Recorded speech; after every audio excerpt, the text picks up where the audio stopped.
Merci de nous faire confiance, merci de nous recevoir chez vous. Nous avons en studio Daniel Dodiani, il vient de Radio Carré Jeune, une radio qui célèbre ses 20 ans. Ce n'est pas 20 jours, ce n'est pas 20 mois. Bonjour Daniel. Bonjour Franck, bonjour à tous les auditeurs de Sport FM. Jean-Louis Koudionou, merci d'être en studio. Ben Franck, bonjour, ça fait belle lurette, c'est bonjour aux fidèles auditeurs de Sport FM. Voilà, on sait que ces derniers temps, Ange vous occupe tellement, mais bon, vous êtes un homme du domaine, que ce soit à Ange ou tous les clubs, vous êtes parmi ces équipes-là. Voilà, et on va parler donc de cette radio-là. 20 ans après, aujourd'hui pour Radio Carré Jeune, qu'est-ce qu'on peut dire, Daniel ? 20 ans après, le parcours a été très difficile, mais nous y sommes. Radio Carré Jaune aujourd'hui à 20 ans qui va être célébré le 24 novembre prochain. Et donc, des activités sont organisées autour de cet anniversaire-là. Et parmi ces activités, nous avons un tournoi de football. Un tournoi d'abord masculin avec 4 équipes qui va se dérouler sur le terrain du lycée de Zanguera à partir de demain. À partir de demain. Voilà. Alors, lorsqu'on prend la radio elle-même de 99 à aujourd'hui, lorsqu'on fait le compte, ça fait 20 ans, on l'a dit, vous étiez à Didogomé, maintenant vous êtes allé un peu plus loin, du côté de Madiba. Quels sont les grands changements intervenus dans la vie de cette radio ? Les grands changements qui sont intervenus dans la vie de cette radio, c'est d'abord au niveau de l'organigramme, du programme et tout ce qui peut quand même meubler le programme de cette radio. Vous savez, aujourd'hui, Radio Carré Jeune a une rédaction bien fournie. Nous avons des émissions au niveau du social. Nous participons activement également dans la formation civique. Vous savez, tout dernièrement, on a encore Radio Carré Jeune a été retenu par le ministère de la Communication pour la mise en œuvre de la politique nationale de l'éducation à la citoyenneté, au civisme. Radio Carré Jeune est également dans le sport avec tout ce qu'il faut comme émission, les retransmissions et tout. Aujourd'hui, Radio Carré Jeune, quand même, après 20 ans, peut être fière de ce qu'elle a fait depuis le début. Il y a eu beaucoup de changements. Vous savez, avant, on était quelque part qui quand même ne convenait pas à la HAC. Et finalement, nous nous sommes retrouvés chez nous. Comme on le dit, nous sommes chez nous aujourd'hui au niveau de Assier, à Didogomé et Radio Carré Jeune évolue bien. Alors, il y aura un tournoi ou bien un match de football demain déjà? Oui, le tournoi démarre demain avec 4 équipes, comme je l'ai déjà dit. Côté masculin, nous avons Bostino de Zanguera, Legbasito FC, nous avons Son of God d'Adidogomé et Valais de Zio de Covier. Donc, ça fait 4 équipes côté masculin. Donc, c'est demain que la compétition démarre avec directement les demi-finales qui vont se jouer en aller-retour. Donc, demain, à partir de 13h30, si vous voulez bien, avec le programme, à partir de 13h30, Valais de Zio de Covier va jouer face à Legbasito FC et à 15h30, à partir de 15h30, on aura Bostino et Son of God pour le second match de cette demi-finale aller sur le terrain du lycée de Zanguera. Alors tout ça, c'est pour préparer le 24 même, parce que le 24, certainement qu'il y a autre chose. Le 24, on aura la grande finale de cette compétition. D'autres activités, il y aura également d'autres activités pour célébrer ces 20 ans. Mais vous savez que nous sommes dans une période pluvieuse. Et pour ne pas être embêtés, nous avons décalé un peu le programme des autres activités en décembre, le début décembre. Il y aura d'autres activités par rapport à ces 20 ans, mais nous voulons jouer ce tournoi en attendant les autres activités. Donc, c'est le tournoi qui démarre demain et qui prend fin le 24 novembre, jour anniversaire de la radio. En tout cas, joyeux anniversaire à Radio Carré Jeune. Cette radio nous a vu commencer. En 99, nos premiers pas dans les micros, c'était là-bas, à Radio Carré Jeune. Félicitations à vous. Bonjour à Assi et Anna. Et bien de choses, oui, Daniel. Si vous voulez bien, il y aura également un match féminin doté de coupe qui va être joué également le jour de la finale. Et ce match va être joué entre Swallows. Nous saluons le directeur de ce centre qui est avec nous. Florent Kataka qui est en studio. On va le saluer dans quelques instants. L'administrateur. Oui, l'administrateur de ce centre. Swallows, l'équipe féminine de Swallows, qui va jouer face à l'équipe championne du Togo, Amis du Monde, le 24 novembre. Donc, c'est également un match doté de coupe le jour de la finale. Et donc, nous invitons le public sportif de Lomé et de ses environs à faire le déplacement demain, dimanche, à partir de 13h30, sur le terrain du lycée de Zanguera pour vivre ce tournoi-là, ces deux rencontres-là qui vont être jouées demain. Le prix d'entrée, c'est seulement 200 francs CFA. Voilà. Merci Daniel Doniani d'être venu parler des festivités marquant le 20e anniversaire de Radio Carré Jeune. Merci, bonne fête à vous, bon courage parce qu'il vous en faut.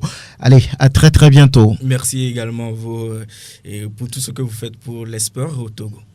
C'est un plaisir. L'info sportive en temps réel, une seule fréquence. Une seule fréquence. La 91.9.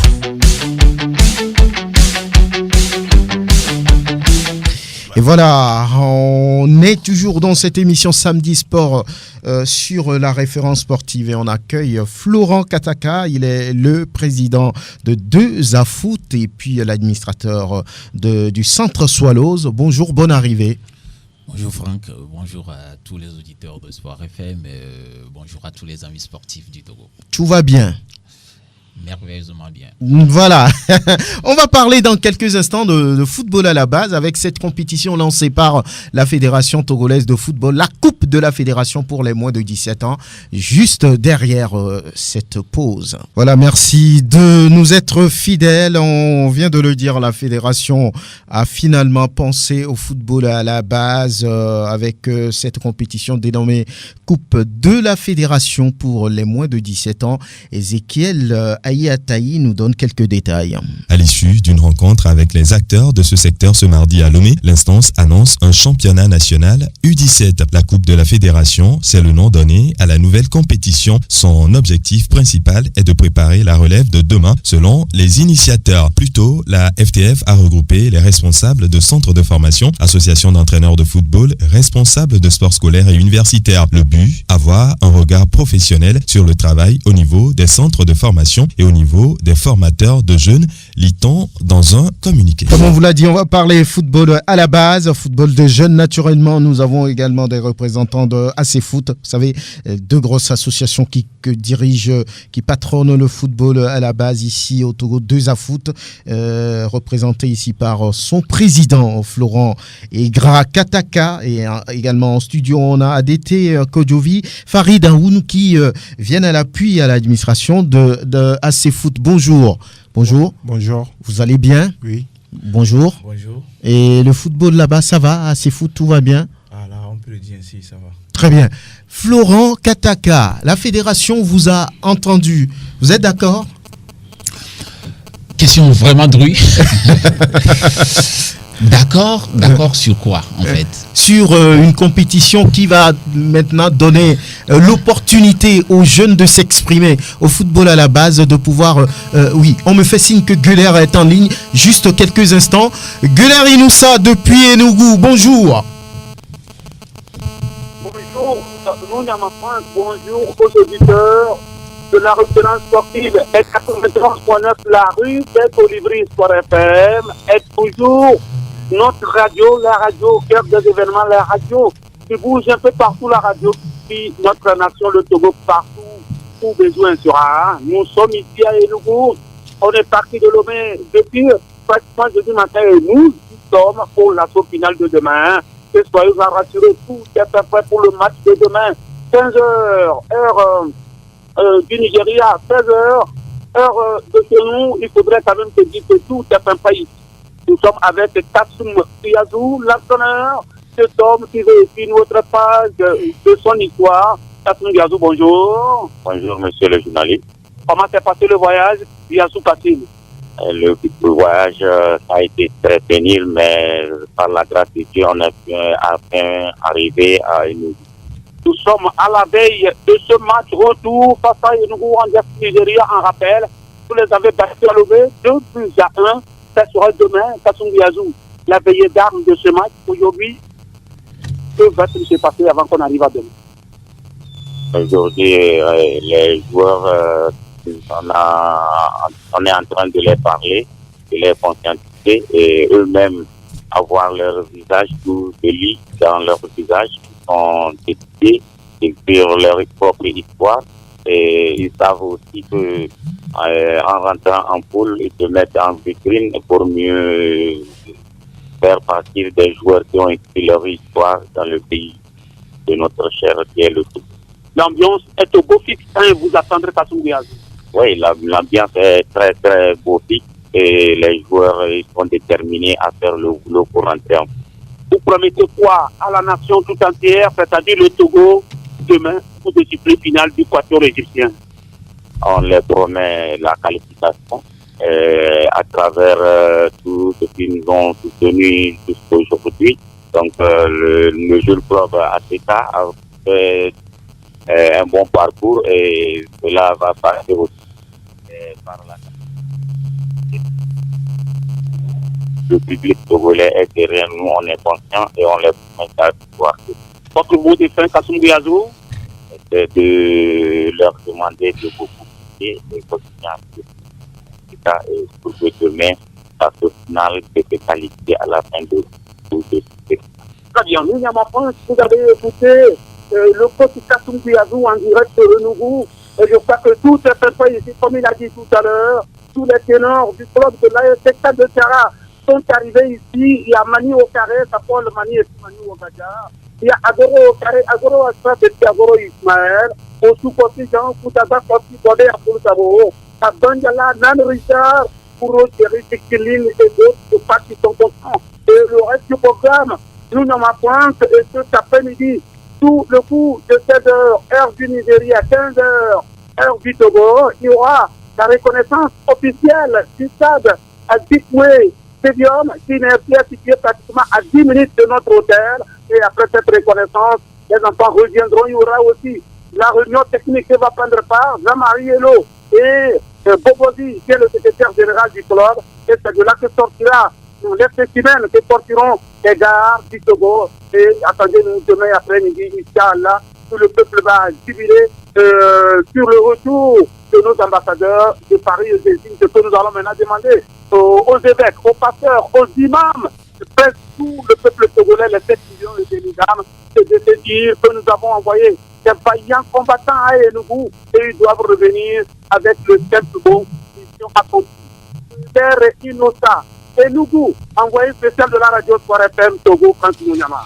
Merci, beaucoup de courage à vous là-bas et surtout la qualification demain au sortir de cette rencontre face aux Rangers d'Enugu. Voilà les derniers détails apportés par Guler Inoussa depuis Enugu au Nigeria. Et nous allons maintenant parler football à la base. Nous avons posé une question à Florent Kataka. La fédération vous a écouté. Vous m'avez demandé par rapport à quoi. Il y a désormais une compétition qui a porté le nom, la Coupe de la Fédération pour les moins de 17 ans. Ça vous intéresse, non? Donc j'étais aussi en train de dire que c'est difficile de commenter une annonce parce que ça reste une annonce. On a annoncé qu'il y aura une compétition. Quels seront les tenants et les aboutissants? On n'en sait rien. Comment ça va être organisé? Les informations que vous avez, c'est les mêmes informations que nous avons aussi. Simplement qu'il y aura une coupe de la fédération pour les U17. C'est tout.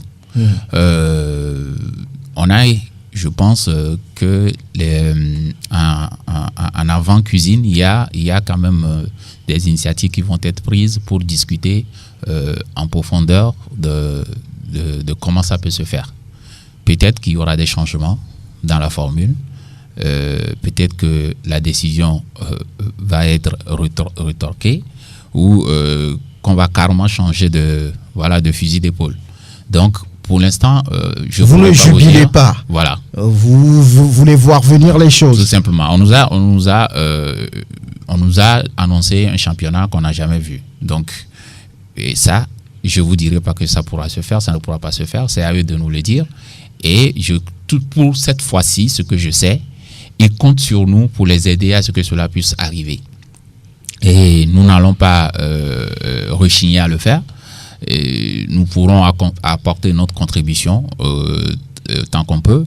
Et le moment venu, s'il y a une rencontre préalable, on pourra leur dire en face ce que nous y pensons. Mais déjà, d'ores et déjà, moi je pourrais vous dire que U17, je ne trouve pas que c'est par cette catégorie qu'il faut commencer une compétition de football à la base. On va y revenir. On va revenir sur la catégorie. Là-dessus. Oui, Farid Aoun, vous, au niveau de la C-Foot, qu'est-ce que vous avez pensé? Qu'est-ce que vous voulez analyser lorsque cette information, cette annonce a été faite? C'est une annonce qui a été faite. Et la réalité du football togolais, nous sommes tous au parfum des réalités togolaises. Donc, présentement, c'est une promesse. Ce n'est pas encore réalisé. Donc, nous sommes dans l'attente. Et nous, à la C-Foot, on convie tous les centres membres de se mettre au préparatif. Parce que souvent, au Togo, après les annonces, on n'a plus rien. Et puis, ensuite, c'est le tournoi qui est là immédiatement. Donc, du coup, nous avons convié tous les centres membres de commencer par se préparer. Et puis, comme c'est une première, vivement que ça se réalise. Bien, vivement que ça se réalise. Jean-Louis Koudionou, oui, le football à la base. Une compétition dénommée la Coupe de la FTR pour les moins de 17 ans. Vous, en tant que technicien... Oui, c'est une très bonne nouvelle parce que ça fait plus de 10-15 ans, nous, on ne fait que parler de la formation des jeunes, de la formation des jeunes. Et c'est pourquoi, jusqu'à l'heure où on parle, l'équipe nationale du Togo a des difficultés parce qu'ils n'ont pas suivi réglementairement les paliers. Ils n'ont pas progressé normalement. Donc c'est ça qui fait qu'il y a de temps en temps de la rupture. Maintenant que la fédération a compris et elle fait tout et tout pour y être au niveau des conseils des uns et des autres.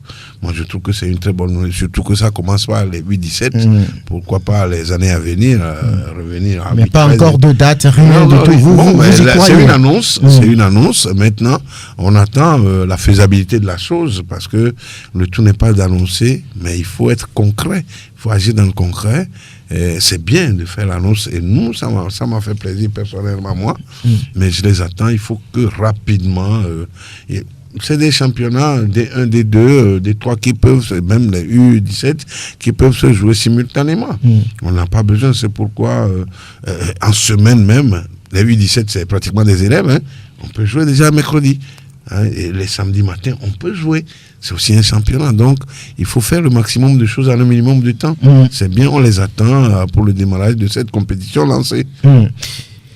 Espoir Assogbavi, vous le connaissez, il est ancien secrétaire général de la Fédération togolaise de football. Il est, on va dire, dans le football, c'est un homme du domaine. Bonjour, bonne arrivée. Bonjour les amis, bonjour monsieur le journaliste. Tout va bien? Oui, ça va. En blanc ce matin, quelque chose en vue ou c'est juste un choix? C'est un choix du week-end. Hein. Bien. Le week-end commence comme ça. Donc, Tout le monde a l'habitude de dire oui. Au Togo, on ne donne pas l'occasion aux jeunes de s'exprimer, de jouer, pas de championnat de jeunes. Voilà pourquoi souvent l'équipe nationale souffre. Cette fois-ci, il y a une compétition pour les U17, Coupe de la Fédération. Qu'en dites-vous? oui, mais je crois que c'est une très bonne chose, comme les uns les autres l'ont déjà dit. Maintenant, on attend de voir les contours, les dispositions qui seront prises par la fédération, parce que j'estime que mettre en place une coupe, moi personnellement, j'aurais aimé un championnat. Parce que un championnat serait joué sur une période plus longue et qui aurait amené tous les acteurs à faire des prestations, à créer au niveau des jeunes une dynamique, un rythme physique, des dispositions mentales pour pouvoir avoir quelque chose de plus potable à la fin. Une coupe, c'est bien, mais ça n'aurait pas amené tout le monde à s'exprimer, puisque sur les premiers matchs, déjà si quelqu'un est éliminé, il ne pourra plus continuer. Donc je vois que ce n'est pas à mon avis la meilleure formule. Mais comme c'est déjà une initiative qui est déjà prise, il faut, comme l'a dit les uns les autres, il faut attendre pour voir ce que la fédération doit mettre derrière. Parce qu'au-delà même de la compétition, est-ce que cela a été prévu? Est-ce que cela a été prévu dans le programme de la fédération? Si cela a été prévu, il faut mettre en place un dispositif financier. Il faut chercher les installations sur lesquelles on va jouer, tout ça. Donc, on attend de voir. On attend de voir. Mais c'est quand même déjà un bon début. Oui, Jonah Tissot du www.africatorsport.com. Bonjour. Bonjour Franck, bonjour à tous. Oui, le championnat, pas le championnat, une coupe pour les jeunes, ce n'est pas un championnat, c'est une coupe annoncée par la fédération pour les moins de 17 ans. Vous, dans votre rédaction, comment avez-vous analysé cette annonce-là? Au niveau d'Africator Sport, on a eu cette nouvelle avec joie parce que depuis un certain temps, le football togolais souffre énormément et le constat est clair, c'est parce que la base n'a pas été solide. Parce qu'aujourd'hui, on voit que nous cherchons des joueurs à l'extérieur pour étoffer notre équipe nationale. Et pour donner comme exemple, on a vu en 2007 nos cadets qui ont émerveillé plus d'un. C'est parce que le Togo a organisé la CAN ici au Togo. Vice-champion d'Afrique à l'époque. Oui, donc, et au fil des années, on a vu les Womedove, les Mani Sapo, les Atakwa Lalawele, qui ont prouvé véritablement qu'ils ont reçu une certaine formation à la base, ce qui leur a permis de pouvoir véritablement éclore au très haut niveau. Donc maintenant, depuis un certain temps, je pense que le football des jeunes ou la formation à la base a été négligée. Et là, je salue quand même le travail qui se fait au niveau de 2AFoot et ACFoot, parce que c'est grâce à ces deux associations que nous avons quand même cette chose-là qui soit effective, parce que sans ces deux associations, on ne parlera plus du football à la base au Togo. Si aujourd'hui on voit des jeunes qui ont été primés au niveau du grain du Togo, des joueurs qui se sont révélés dans le championnat togolais, c'est grâce en partie à ces associations-là qui font énormément du boulot. Donc, la dernière fois, moi, personnellement, j'ai été heureux de savoir que la fédération a tourné quand même son regard vers ces deux associations pour véritablement parler de la chose formation avec elles, pour permettre quand même au football togolais de pouvoir éclore. À chaque fois quand je parle de football à la base, je me réfère au Sénégal parce que c'est la référence pour moi au niveau de l'Afrique subsaharienne. Quand on prend l'Institut Diambars, quand on prend Dakar Sacré-Cœur, quand on prend Génération Foot, ce sont ces trois associations qui forment aujourd'hui la sélection nationale. On prend le Sadio Mané, il a été formé à Génération Foot. On prend Famara Diédhiou, qui est l'attaquant, et il est formé à Dakar Sacré-Cœur. On parle de Idrissa Gana Gueye, qui joue actuellement au Paris Saint-Germain,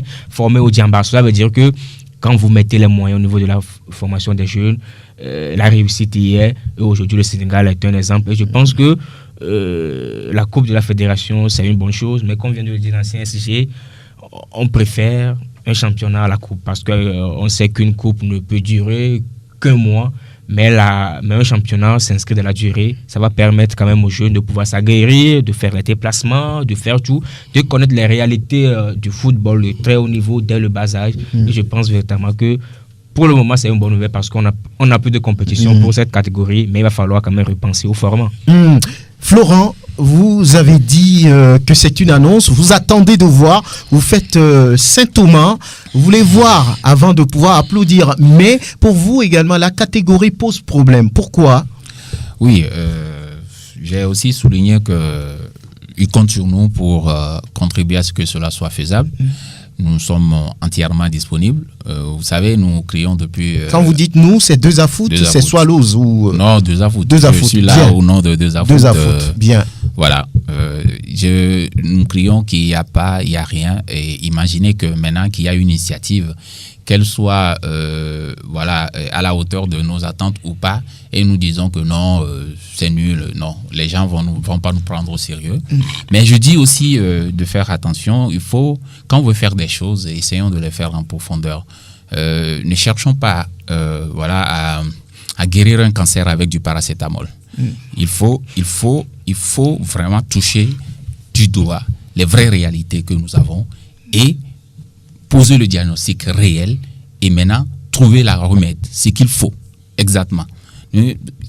Aplatir juste les choses et les caresser juste pour qu'on dise on fait quelque chose, il faut qu'on fasse attention, il faut qu'on aille en profondeur. Pour vous pensez que la coupe, ce n'est pas l'idéal pour ce qu'on doit faire? C'est un début. Mais je dis, si on veut vraiment toucher le football à la base, il a donné l'exemple aujourd'hui de ceux qui ont joué la Coupe d'Afrique cadet au Togo. Aujourd'hui, si vous entendez parler encore des joueurs togolais formés au Togo et qui sont visibles, c'est ces jeunes-là. Vous voyez directement l'impact qu'a lorsqu'on essaie d'investir un peu dans la base, ce que ça donne. Et l'exemple du Sénégal en témoigne, et l'exemple de la Côte d'Ivoire aussi, il ne faut pas oublier. Donc, je dis simplement que c'est de la poudre à perlimpinpin, c'est quelque chose qu'on essaie de faire, mais qui, je crains que cela n'ait pas un véritable impact. Un effet, oui, mais pas un impact sur ce que nous voulons faire. Mais nous sommes entièrement disponibles pour apporter nos idées, pour concourir à ce que cela soit possible et cela se fasse en profondeur. Je sais aussi qu'ils sont ouverts à nous écouter. Vous souhaiteriez qu'on puisse faire jouer quelle catégorie, par exemple, les moins de 20, par exemple? Non, pas du tout. Et si je veux m'avancer, parce que je réserve en fait, vu qu'il n'y a pas encore eu une discussion en profondeur au préalable, pour qu'on puisse vraiment l'exposer, je suis un peu réservé, mais je pourrais vous dire que si on veut vraiment faire les choses, et n'oublions pas la nébuleuse, le nébuleux problème du respect de l'âge. Vous voyez, quand vous commencez, on va dire, dans ces catégories-là, on est pratiquement vers la fin. Et c'est une seule catégorie. Parfois, ça pousse à vouloir tricher. Ce n'est pas un problème togolais seulement, vous le savez. C'est un peu profond.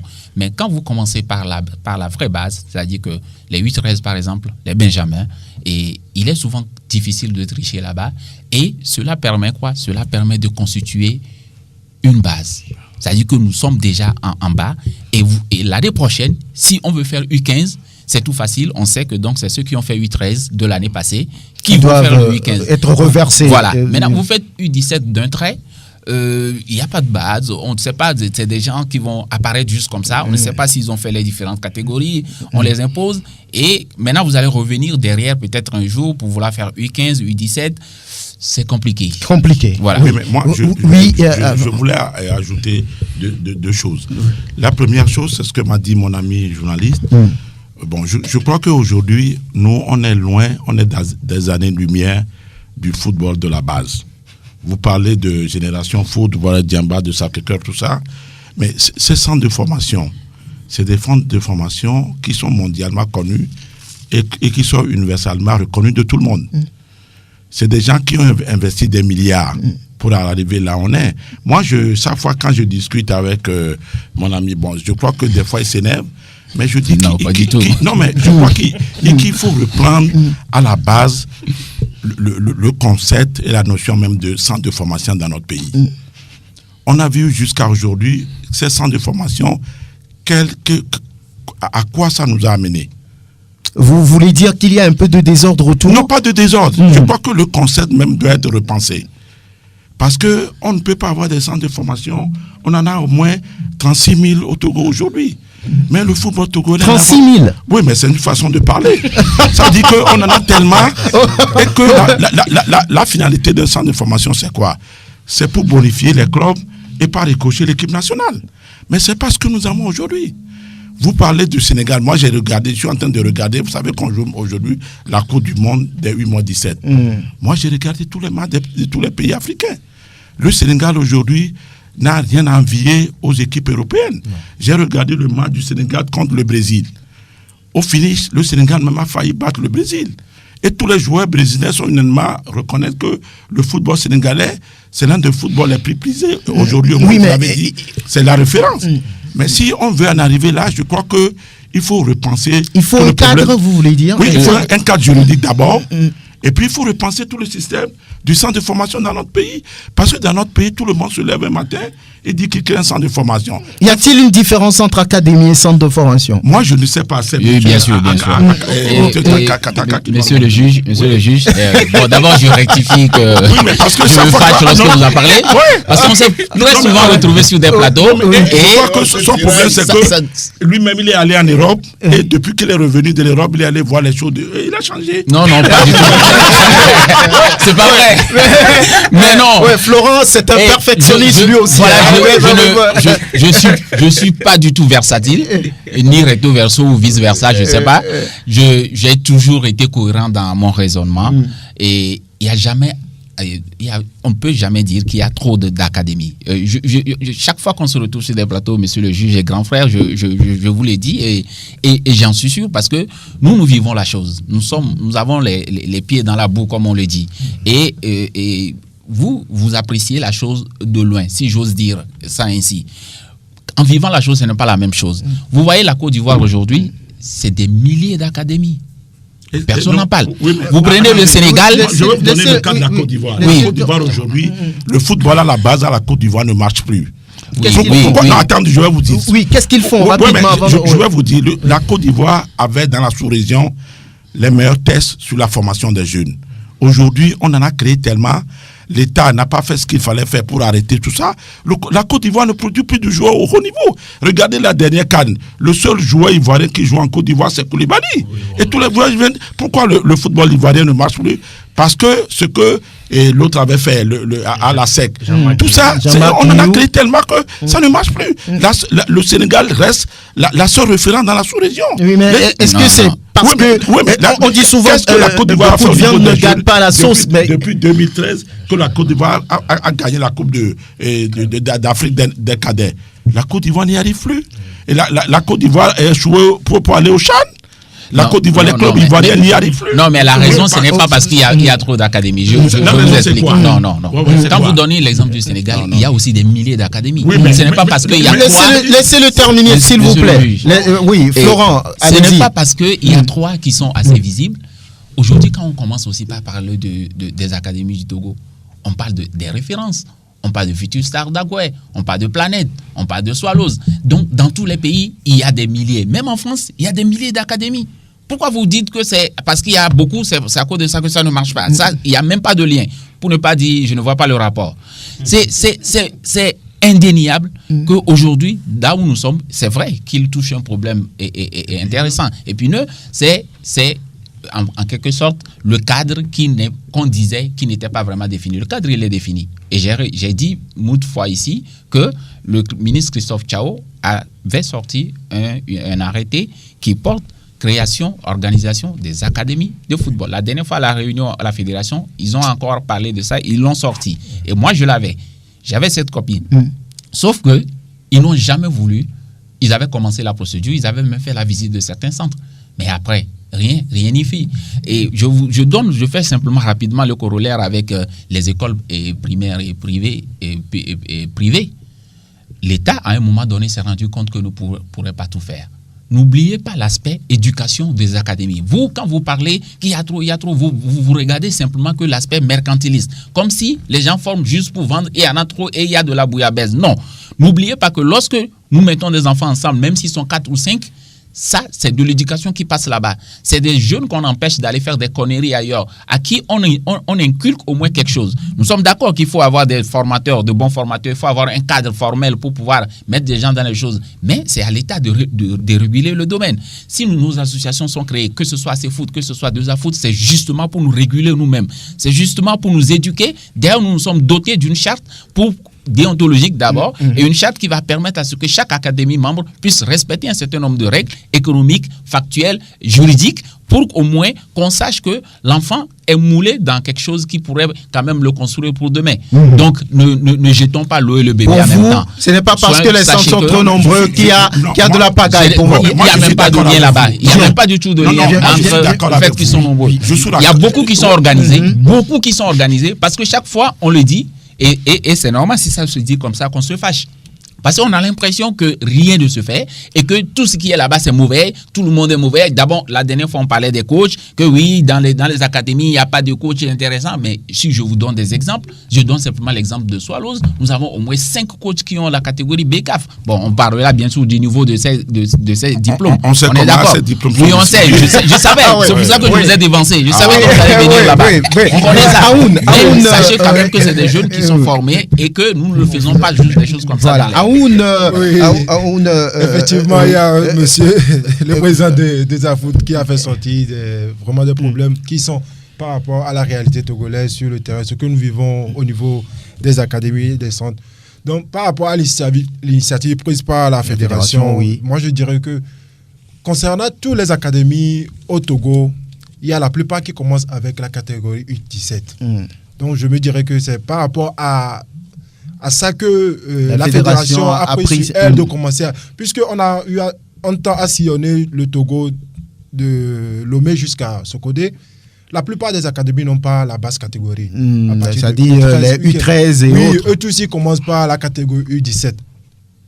D'après notre parmi vos membres, là, il n'y a pas de centre qui travaille avec les U13 Non, en fait... Bon, là, ça c'est assez foot, ça. Non, c'est pas chez moi, il y a pratiquement tout le monde à 12 catégories. Mais c'est pas toutes les académies qui ont la basse catégorie.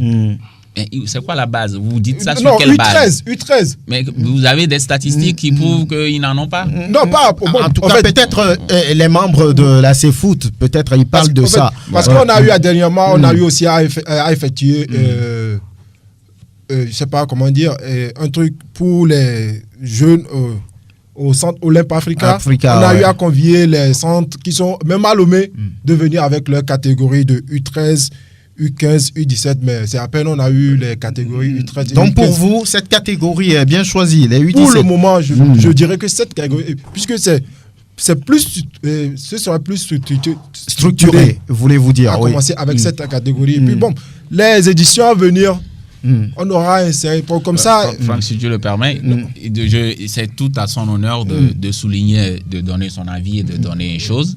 Mais moi, je dirais que c'est une catégorie qu'on peut vraiment...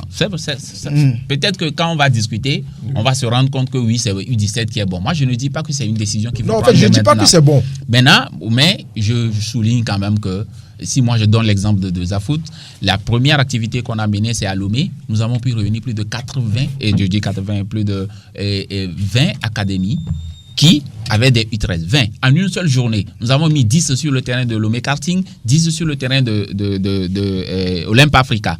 On n'a pas eu du tout du mal. Tous les lancements que nous avons faits à Lomé, à Kpalimé, à Sokodé, à Kara et puis à Dapaon, nous avons pu avoir les catégories U13. Qui dit qu'il ne peut pas avoir U13 On n'a pas dit qu'il faut forcément U13, pourquoi pas U15 Mais moi, lions cela à la base. Moi, j'ai dit qu'il faut faire les choses en profondeur. Nous n'allons pas le répéter. À chaque fois que vous voulez construire un édifice, il faut commencer par la base. Et la base pour vous, c'est les U13 Les U13. Oui, simplement. Mon problème, ce n'est pas la mise en place des centres de formation.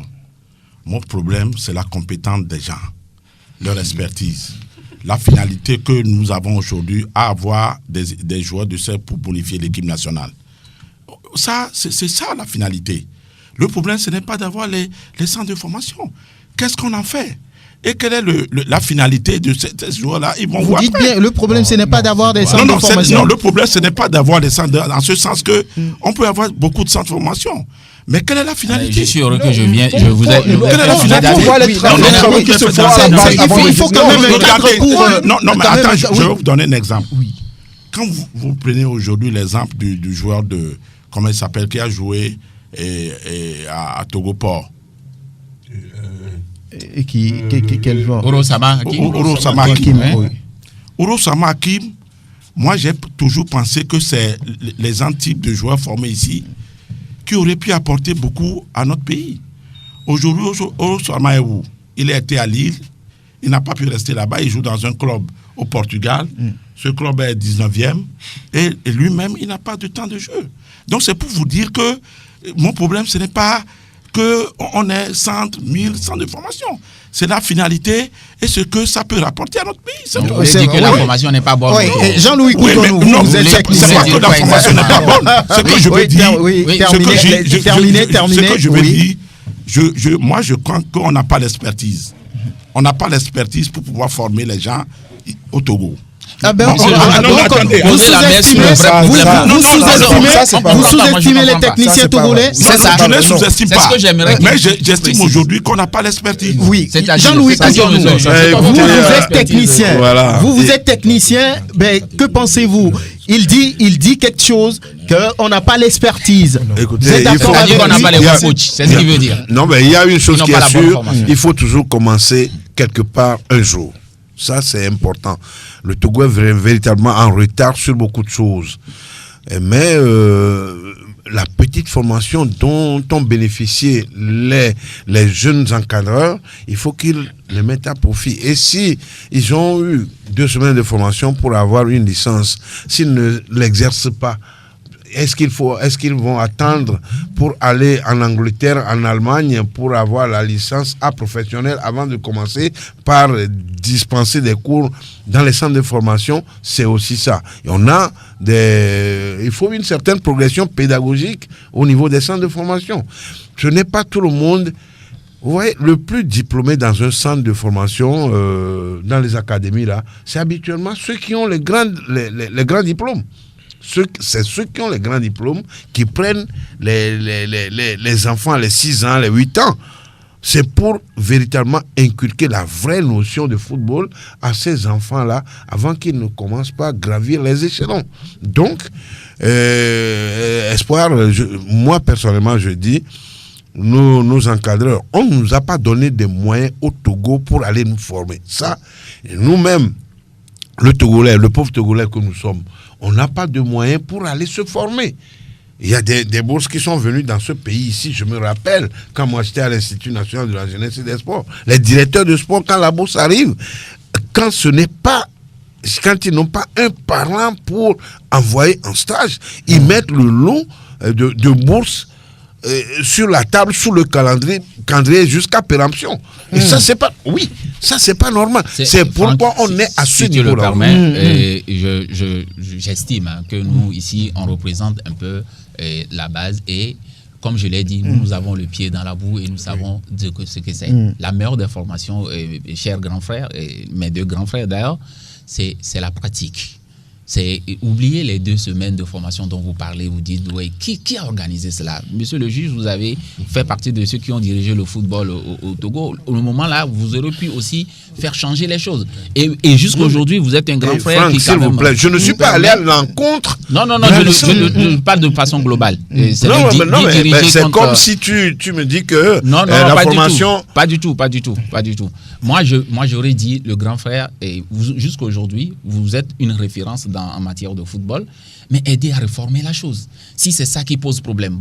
Maintenant, moi, je vous dis que aujourd'hui, ce qui se passe, moi, je vois des jeunes qui n'ont même pas la licence C ou la licence B, mais qui sont dans la pratique de la chose et qui sont bons. Qui ont gagné en expérience. Je suis d'accord que vous mettez le baromètre en disant qui on a pu faire sortir. Le système, il ne s'arrête pas à la formation qui se fait. Il y a une bonne formation qui se fait à la base, je vous le dis. Mais le problème, c'est le système. Le système, il est généralisé. C'est difficile aujourd'hui d'aller placer un joueur en Europe. C'est un seul marché et tout le monde veut converger vers là. Et il y a des notions qui font que ça ne passe pas. Et quoi principalement, c'est d'ailleurs le sujet de notre discussion. Permettez que je termine, s'il vous plaît. Permettez que je termine, monsieur le juge. Permettez que je termine, s'il vous plaît. Et c'est qui le vrai problème, moi je peux vous le dire, ce qui fait que ça ne sort pas, on n'arrive pas à sortir les jeunes aujourd'hui, c'est tout simplement parce qu'il n'y a pas de championnat de jeunes. Et je le dis parce que, comme vous l'avez dit, j'ai fait un tour, je ne suis pas le seul d'ailleurs, et à chaque fois que vous parlez de nos joueurs, on vous dit, les jeunes qu'on veut placer, 17, 18, d'ailleurs la FIFA interdit le transfert de jeunes, vous le savez, avant 18 ans. Donc, même si vous avez un jeu de 18, 19, 20 ans, vous voulez le placer, on vous dit, il a joué dans quel championnat? Et est-ce qu'il y a vos championnats de jeunes au Togo? On dit non. Il a joué dans quel championnat? Et lié au problème que nous avons même du mal à placer nos jeunes dans les clubs, même déjà ici, pour qu'il y ait cette expérience. Donc le problème, ce n'est pas la formation. Vous allez me faire vomir. Pourquoi? Vous ne pouvez pas dire ça, parce qu'aujourd'hui, vous n'allez pas demander, quand vous amenez un joueur sénégalais en Europe, on ne va pas vous demander si vous avez le championnat de jeunes. Oui, Qu'est-ce que vous avez parce qu'ils ont déjà fait leurs preuves et on sait que c'est ce championnat produit. Oui, mais c'est ça. Mais aujourd'hui, notre championnat ne parlez pas de ça. Non, c'est ça. C'est ce que je dis. Je crois qu'aujourd'hui, vous me rejoignez. Mais ça, c'est pas vous voulez dire que c'est parce qu'il n'y a pas de championnat de jeunes ici. Non, le problème n'est pas là. Le problème n'est pas là. C'est ce que je dis, c'est que nous n'avons pas aujourd'hui les critères adéquats pour arriver à ce niveau-là. Mais vous avez parlé de formation. Vous avez parlé de formation. Vous n'avez pas parlé de ce chose. Non, il y a le tout. Donc, vous n'allez pas aujourd'hui dire, quand vous allez placer un joueur ivoirien, quand vous allez placer un joueur sénégalais, quand vous allez placer un joueur du Maghreb, quand vous allez placer un joueur de l'Afrique du Sud, on ne vous dira pas que il n'y a pas les références. C'est parce que ils ont déjà créé leurs références. Oui, mais parce que il y a déjà un championnat de jeux là-bas. Ils ont déjà créé. Vous me rejoignez, c'est ça? Ah non, pas du tout. Oui. ADT, vous. Oui. J'aimerais poser une question à M. Espoir. C'est moi qui pose les questions.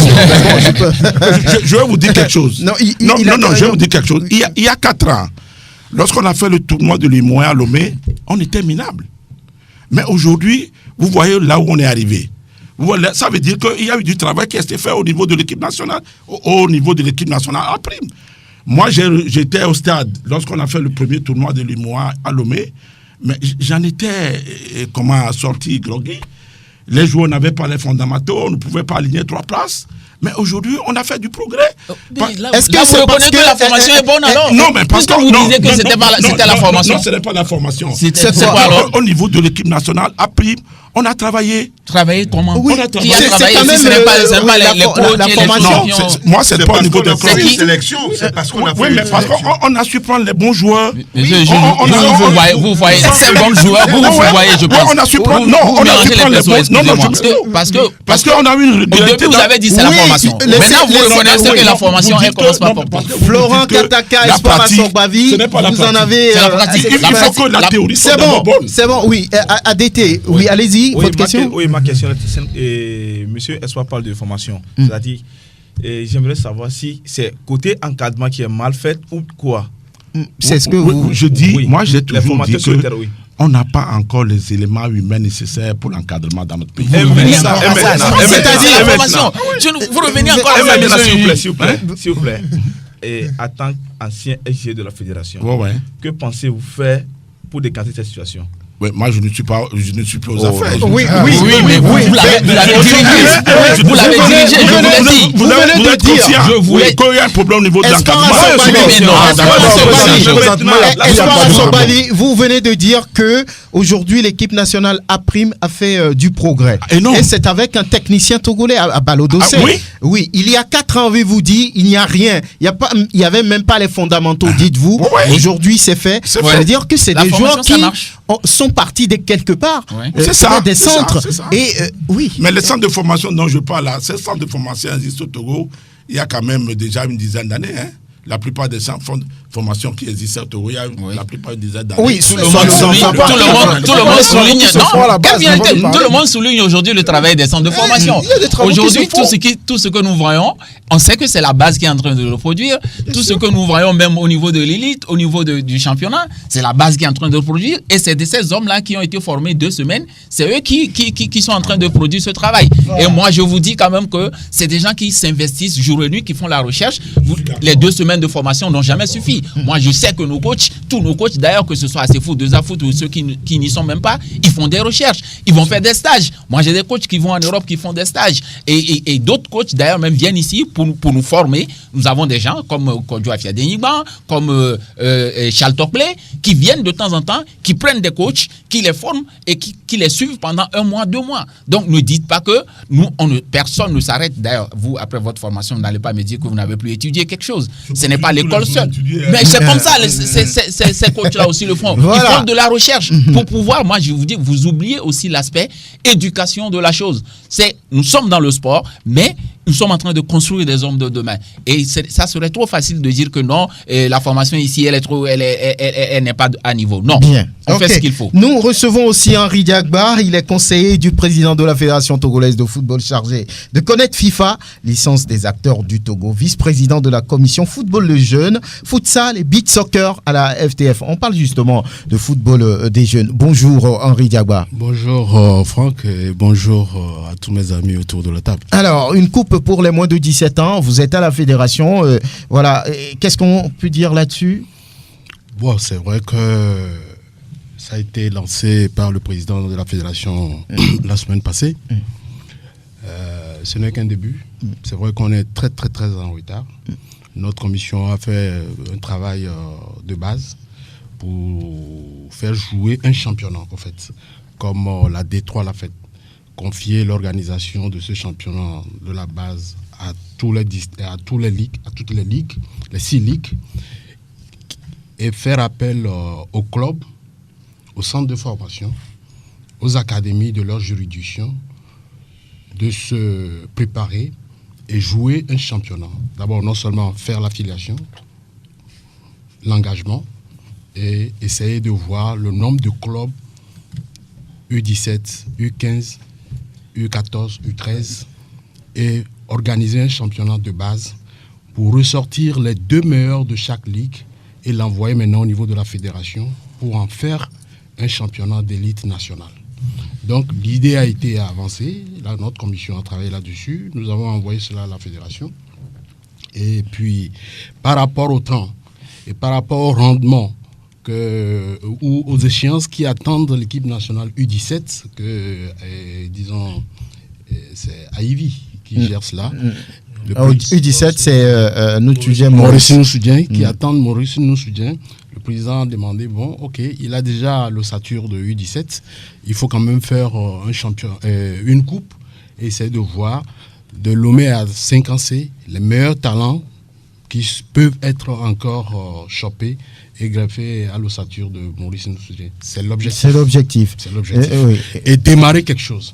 Donc, je voudrais ici féliciter tous les encadreurs de base, les clubs de première, deuxième, troisième division qui ont des structures de base et les exhorter à continuer pour au moins...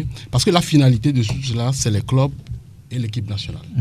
Donc, je pense que c'est une chose très bonne. Maintenant, sur Connect, c'est bien entendu, on en a discuté avec Florian, les 2 responsables, ils ont été formés pour être administrateurs et faire incorporer tous leurs joueurs dans le système. Voilà, avant d'arriver à connaître là, vous l'avez dit vous-même qu'on n'a plus beaucoup de temps, il fallait mettre en place quelque chose pour le football à la base. Voilà, cette coupe, vous auriez souhaité faire un championnat en bonne et due forme, mais ce n'est pas le cas. Organisé par les ligues. Voilà, mais beaucoup disent que oui, le COMEX est en fin de mission, en fin de mandat, oui, on veut peut-être intéresser les gens, on veut peut-être faire la cour aux gens, oui, nous faisons bien, hein, on est en fin de mandat, donc... c'est la campagne qui commence. Vous êtes d'accord avec ceux qui pensent ça? Non, vous savez, le propre du Togolais, c'est de critiquer, c'est de poser des problèmes là où il n'y en a pas.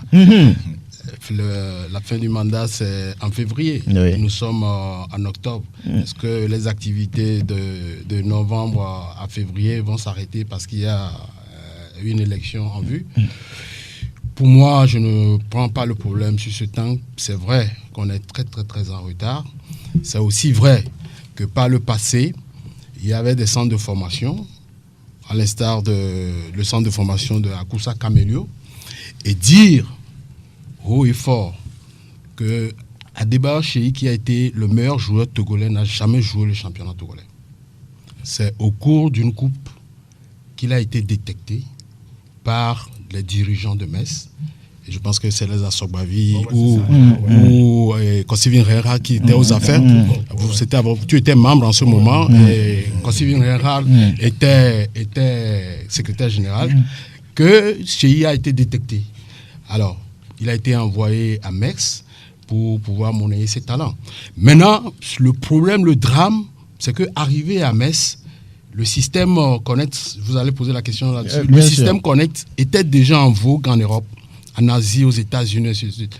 Alors, qu'est-ce que Metz a fait? Metz a incorporé Cheyi Adebayor dans leur système comme s'ils étaient le premier centre formateur. Et tous les retombées de solidarité de Cheyi va directement à Metz. Et à Akoussa, c'est Sporting Club. Oui, il y a Sporting Club. Ça aussi, moi, on était à la fédération. Oui. Donc, une partie des retombées financières venait aussi à Akoussa. Oui, mais c'est des résidus. Ce n'est pas une enveloppe consistante.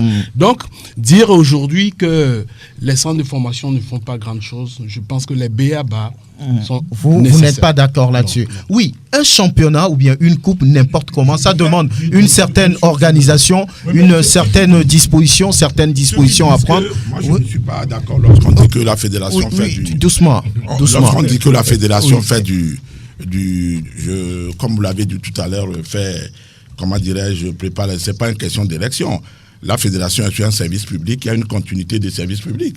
Le président Akpovi est en place, donc il a un programme à dérouler. Donc je crois que c'est dans le cadre de ce programme que cela a été programmé. On va parler de cette coupe-là, et pour le faire, il doit y avoir des dispositions. Vous avez parlé de la vérification réelle des âges. Oui, John, que faut-il faire? Je donne 1 minute à tout le monde pour se pencher sur cet aspect de la chose. Oui, la vérification, c'est ça qui pose problème souvent dans les compétitions de jeunes. Hein. Oui, je pense qu'il y a un travail qui a été entamé depuis, je crois, la semaine dernière par rapport à la vérification des âges. On a suivi ce documentaire sur une chaîne internationale la dernière fois. Mais nous sommes sur le continent et on sait qu'il y aura toujours des brebis galeuses parce qu'on sait que quand on voit le visage du joueur, on sait en même temps que ce joueur n'a pas cet âge-là. Mais il va falloir véritablement qu'on ait l'acte de naissance de ce joueur-là. Même si c'est fraudé, on sait que ce joueur aura... Ça suffit pour être tranquille que oui, voilà, le joueur a réellement la catégorie dont on parle. Oui, mais le problème va se poser lorsque le joueur va quand même avoir le passeport pour véritablement se déplacer, pour faire une grande carrière. C'est là qu'on saura que ce joueur n'a pas véritablement l'âge qui est sur l'acte de naissance. Mais c'est très difficile à répondre parce que il y a certains visages qui montrent que le joueur est jeune, mais l'âge est avancé. Il y a donc, donc ça soit pour vous, les pièces d'identité sont vraiment importantes. Oui, il faut mettre l'accent sur ça. Bien. Parce que, oui, il faut mettre l'accent sur ça parce que on voit qu'arriver quand même à un niveau élevé, ces joueurs, avec les multitudes d'actes de naissance qu'ils ont, font qu'ils n'ont pas quand même ce passeport pour véritablement jouer des compétitions internationales. Ces problèmes se posent actuellement avec certains joueurs de l'ASK. Donc, il va falloir quand même faire ce travail depuis la base pour ne pas inciter ces jeunes joueurs à commettre ces mêmes erreurs. Adete Kodjovi, vous, comment faut-il non? Prenez la tige, pas le micro. Oui, allez-y. Oui, chez moi, pourquoi ne pas essayer d'introduire l'IRM pour essayer de détecter l'âge normal du joueur et puis le problème est passé. Le problème passe. Prosper Agboklou, bonne arrivée, bonjour. Merci, bonjour à tous. Oui, une coupe pour les jeunes, les moins de 17 ans. Oui. Comment régler tout ça, le problème de l'âge? Je crois qu'on est déjà devant le fait accompli. Qu'on le veuille ou non, le problème est là. Maintenant, il faut retourner à la base. Moi, je crois que même les centres de formation aujourd'hui et toutes les structures qui aspirent à former les jeunes doivent maintenant prendre attache avec les services de l'état civil. Il faut qu'on forme les gens, informe les gens sur cet aspect de la chose pour avoir la véracité de l'acte de naissance d'un enfant. Ce n'est qu'à l'état civil. Parce que si la déclaration de naissance est faite, c'est à partir de là. Donc, il faut plutôt prévisionner les choses à l'avenir. Maintenant, là, on est devant le fait accompli. Beaucoup de joueurs ont des naissances falsifiées et le problème se pose à chaque fois. Donc, moi, je crois qu'on doit retourner un peu même vers les services publics pour pouvoir informer. Est-ce qu'on a le temps maintenant qu'on vient d'annoncer? Oui, je sais. Pour les années à venir. Il faut prévisionner pour que de tels problèmes ne se répètent. Parce que à chaque fois qu'on ne trouve pas la solution à la base, on aura toujours les mêmes problèmes. Donc, dès à présent, commençons par conscientiser les centres de formation, les structures qui s'occupent de la base et les parents, les personnes physiques par rapport à la confession de naissance, de l'établir, afin qu'il y ait une jonction entre ces centres-là et les services d'état civil pour qu'on ait, à partir de cet instant, les âges réels à l'avenir pour qu'on ne souffre pas de ce problème. Aoun Farid, chez vous, comment vérifiez-vous tout ça chez vous? C'est un problème tout d'abord créé par les parents de nos joueurs. C'est vrai? Oui. Parce qu'il y a certains parents qui traînent à faire les papiers pour leurs enfants. Donc, ils nous apportent leurs enfants sans pièces. Et ils vous demandent de lui trouver un âge vous-même. Oui, en fait, si on voit que le joueur il a le talent, donc c'est là on commence par faire les négociations, comment passer pour faire les papiers. Mais, de là, je rejoins le président de l'ASFoot. De deux Afoot. On est les mêmes. Tu peux m'appeler à ce foot, ça. Ok, c'est pas grave. Donc, la solution, c'est de commencer par la catégorie U13. Donc, de là, déjà, il y a un suivi sur l'évolution de l'enfant. C'est ça. Il n'y a plus de faute. Et puis, la grande partie du problème sera résolue par le FIFA Connect. Parce que dès que le joueur il est incorporé dans le système, plus de falsification possible. Donc c'est... Oui. Voilà, Florent, vous avez pratiquement toutes les catégories. J'ai fait un tour plusieurs fois au centre Swallows. Il y a vu même les enfants de 4 ans qui jouent au football. Mais pour la question de l'âge... Il ne chante plus ça. D'accord. Pour la question de l'âge, c'est très important. Comment vérifier tout ça? On va y aller. Deux Afoot rapidement. Deux Afoot, nous avons essayé de le solutionner en créant notre propre base. Donc, nous avons sillonné toutes les académies membres de Deux Afoot. Nous sommes allés de visu voir les enfants nous-mêmes. Ce n'est pas totalement scientifique, mais ça a permis quand même de réguler un tant soit peu le problème. J'ai entendu sur les médias Canal en l'occurrence où M. Claude disait que voilà, c'est lui qui a contribué à résoudre le problème de tricherie d'âge par rapport à... C'est lui qui fait tout ici. Graine du Togo. Et je dis, en tout cas, je m'insurge contre cette affirmation. C'est un travail d'abord de conscience même qui est né déjà des coachs eux-mêmes. Bon, il y a des coachs aussi qui poussaient des jeunes à tricher. Mais aujourd'hui, comme je vous l'ai dit, par exemple, Deux Afoot, nous avons mis en place une charte qui empêche les gens de le faire. Tu le fais, tu es sanctionné. Mais au-delà de tout, quand on parle des naissances, le vrai problème, c'est qu'il n'y a pas de photo sur une naissance.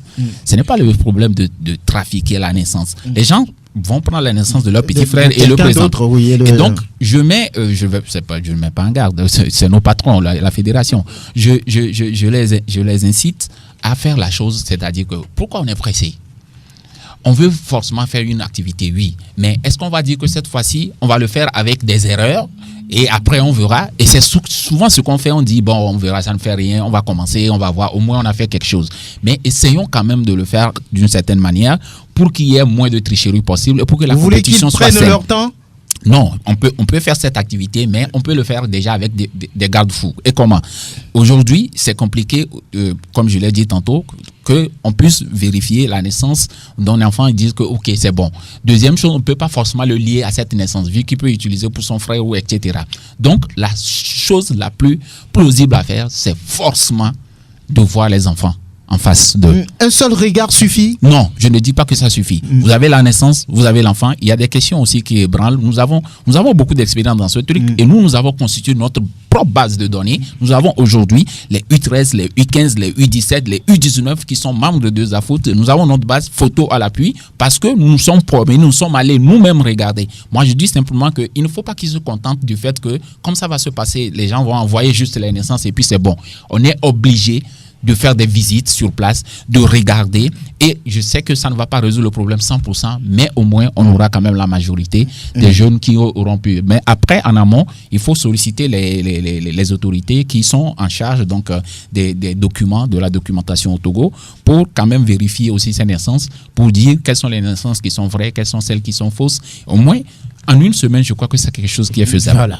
Voilà. Espoir, vous, comment vérifier l'âge de ces enfants-là? Parce qu'il ne faut pas que la tricherie soit déjà au commencement. Je crois que ce problème n'est pas propre au continent africain. Hein. Les Sud-Américains aussi, ils en font.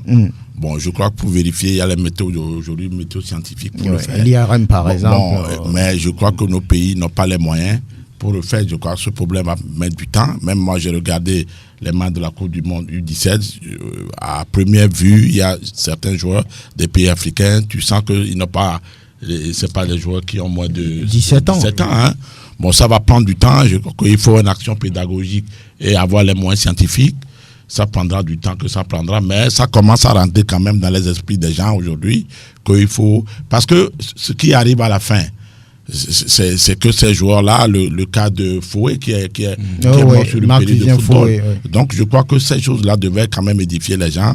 À part les méthodes scientifiques et les contrôles qui se font, ça mettra un peu de temps, mais ça viendra un jour qu'on comprendra qu'on ne peut pas continuer à tricher de cette sorte-là. Voilà, ceux qui aiment le rugby, sachez que l'Afrique du Sud est championne du monde, encore une fois, devant l'Angleterre, 32-12 à l'arrivée. Les Springboks ont dominé le 15 de la Rose, 32-12. C'est comme en 2007. En 2007, les Sud-Africains ont battu les Anglais. Ils avaient voulu prendre leur revanche aujourd'hui, mais le défi physique imposé par les Sud-Africains ont sombré les Anglais. À l'arrivée, 32-12, et ça fait 3 Coupes du Monde pour l'Afrique du Sud en rugby. Après 95, 2007 et 2019 cette fois-ci. Voilà, l'Afrique du Sud qui rentre quelque part dans l'histoire de ce sport. Voilà. Franck, si tu le permets, je voulais juste rappeler aussi que l'IRM n'est pas aussi tout à fait fiable. C'est une fourchette que donne l'IRM. C'est pas à 100%. C'est une fourchette qui dit que cet enfant est compris, son âge est compris entre 15 et 17 ans, par exemple. Ça peut pas faire la fourchette, c'est 2, c'est 3 ans. Donc, ce n'est pas tout à fait fiable. Donc, c'est vraiment un problème profond, mais qu'on peut résoudre en commençant par enregistrer les enfants par la base, comme il a dit. Et là, après, ça suit. Non, mais quand on commence par l'IRM, l'IMC, tout ça, là, ça fait déjà peur aux enfants et aux parents. Et donc, ils cherchent maintenant à donner les vrais âges de leurs enfants. Donc, là où moi, je voulais en venir. Pour vérifier les âges, pour qu'il n'y ait plus de tricherie. Oui, pas de tricherie, mais ça dit qu'il faut reconnaître qu'au jour d'aujourd'hui, la Coupe du Monde des cadets, la Coupe du Monde du football, des juniors, l'Afrique l'a déjà gagné. Mais alors, est-ce que l'Afrique, au niveau des seniors de l'équipe A de tous les pays, est-ce que l'Afrique est déjà allée en quart de finale en Coupe du Monde? Oui, c'est ça. Demi-finale seulement. Oui. Mais alors, il faut que ce soit répétitif. Non, mais ça dit que nous, on prend des cadets qui ont déjà 21 ans. Et ils jouent la compétition, ils trichent sur les autres continents, ils gagnent la coupe. En junior, c'est pareil. Mais arrivé au niveau senior, ils ont déjà 33 ans, 34 ans.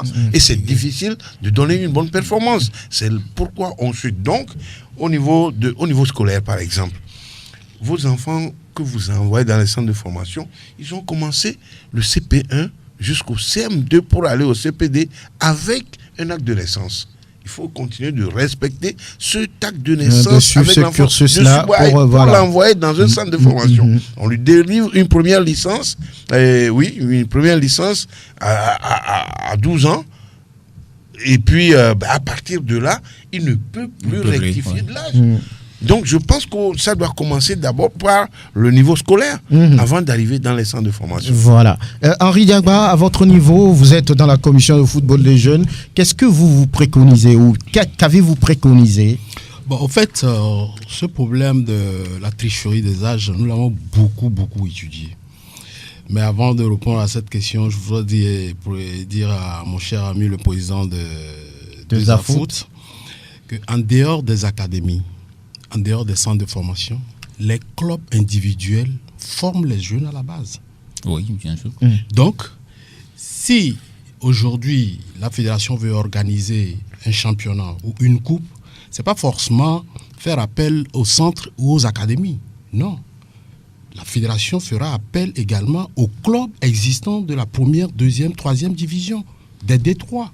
Et en dehors des deux grandes associations qui sont autour de cette table, il y a des académies qui ne se retrouvent pas dans les deux associations. Qu'est-ce que vous en faites? Donc, la fédération ne peut en aucun cas laisser l'organisation de telles choses à une association ou à une association couplée. C'est ça le problème. On a eu cette discussion à la fédération. Est-ce que les associations ont réclamé? Non, ils avaient réclamé en tant que ils peuvent organiser. Non, grand frère, non, pas du tout. Bon, bref. On voulait organiser pour nos membres seulement. C'est une initiative privée. Donc, vous ne pouvez pas nous empêcher d'organiser quelque chose pour nos membres. Le jour-là, on vous a dit, si c'est privé, concernant votre association, vous avez la main libre. Non, mais c'est ça, personne ne peut vous le refuser. Maintenant, si cela englobe l'ensemble des acteurs de 5C à Lomé, vous n'en avez pas le droit parce que vous n'avez pas la dérogation appropriée pour pouvoir organiser de pareilles choses. Voilà. Okay. Maintenant, pour les âges, honnêtement, je suis en charge de Connect FIFA. Il n'y a que 2 documents de voyage qui sont acceptés. La carte d'identité nationale et le passeport. Nous mettons l'accent plus sur le passeport parce que le passeport togolais est infalsifiable. Et sur l'ensemble des 208 pays du monde, le Togo fait partie des 10 meilleurs pays dont le passeport ou le document de voyage en offrant est fiable. Ça veut dire qu'un travail est fait, un travail bien. Voilà. Et je profite pour leur remercier et les féliciter de continuer ainsi. Maintenant, au niveau des terminaux qui délivrent les cartes d'identité nationale, je veux parler des commissariats de Lomé à 5C, ils ne sont pas tellement regardants dans les pièces que les individus apportent pour les documents. Donc, eux, une fois qu'ils voient l'acte de naissance, ils voient la nationalité. Si les numéros même ne correspondent même pas, tac, on délivre facilement le... C'est pas vrai, hein? Attention. Des fois, on vous renvoie, mais je ne dis pas que eux tous le font, mais la grande majorité le font. Et ce qui fait que le jour où le joueur est sélectionné en équipe nationale, lorsqu'il se pointe devant le service de la documentation chez le divisionnaire à c'est tout un tas de problèmes. On l'arrête et quelquefois, on cherche même à l'être déposé en prison. Et vu l'âge, vu la jeunesse, ça fait un peu pitié. Et on le relâche, on le dit, va chercher le vrai acte et tu reviens. Alors, nous, au niveau de la commission, qu'est-ce qu'on a dit? On a dit, pour ces championnats, si la fédération peut plaider auprès de l'État pour que tous les joueurs qu'on doit incorporer dans le système pour le championnat, U10, U11, U12, U13 jusqu'à U17, jusqu'à U20, que une portefeuille d'enveloppe soit discutée au niveau de l'État.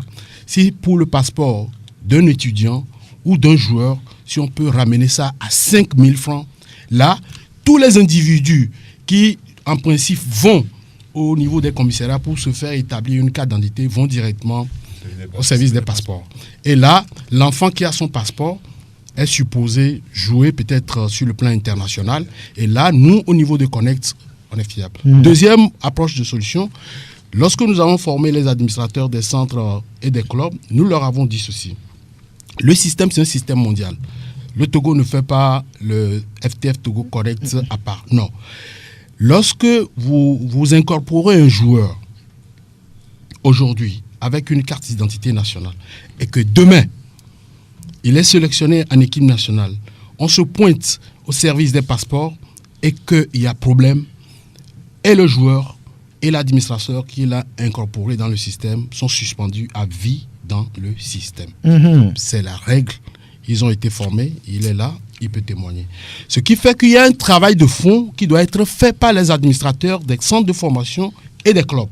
Et c'est ce que Florian vient de dire, qu'ils ont déjà une base de données. Les bases de données relèvent déjà l'acte de naissance de ces enfants, la photo, ainsi de suite, ainsi de suite.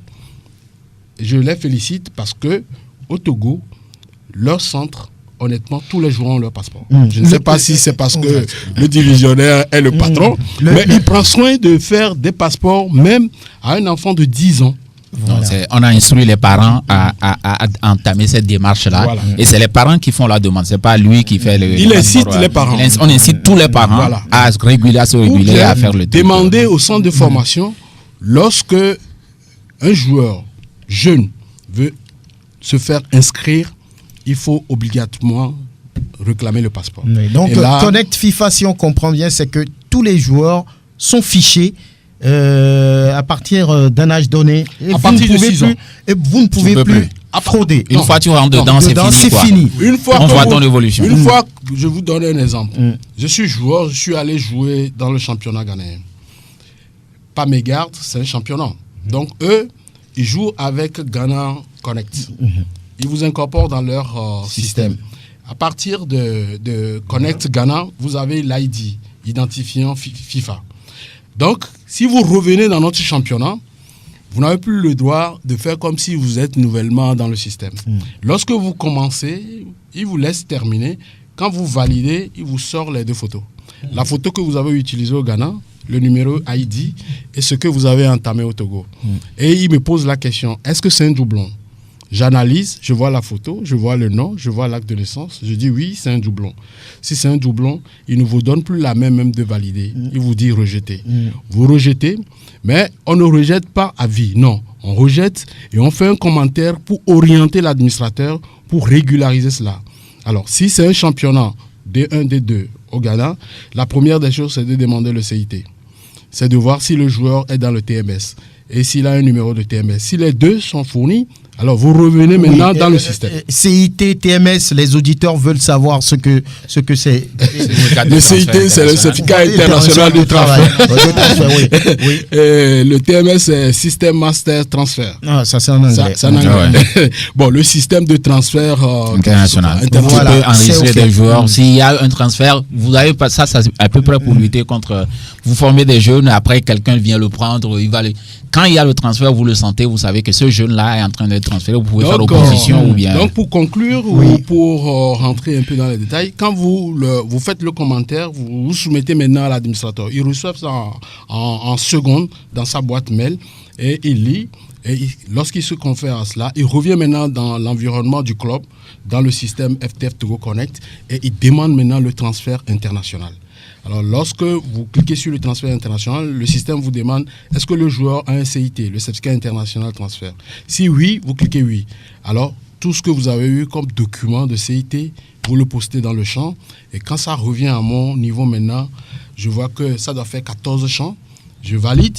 Et quand je valide, c'est l'ID du Ghana qui suit le joueur dans notre championnat. Donc, aucun joueur ne peut avoir 2 ID. Voilà, très bien. Même que tous les acteurs. Voilà, on va terminer. Même vous, oui. Moi, je voulais revenir.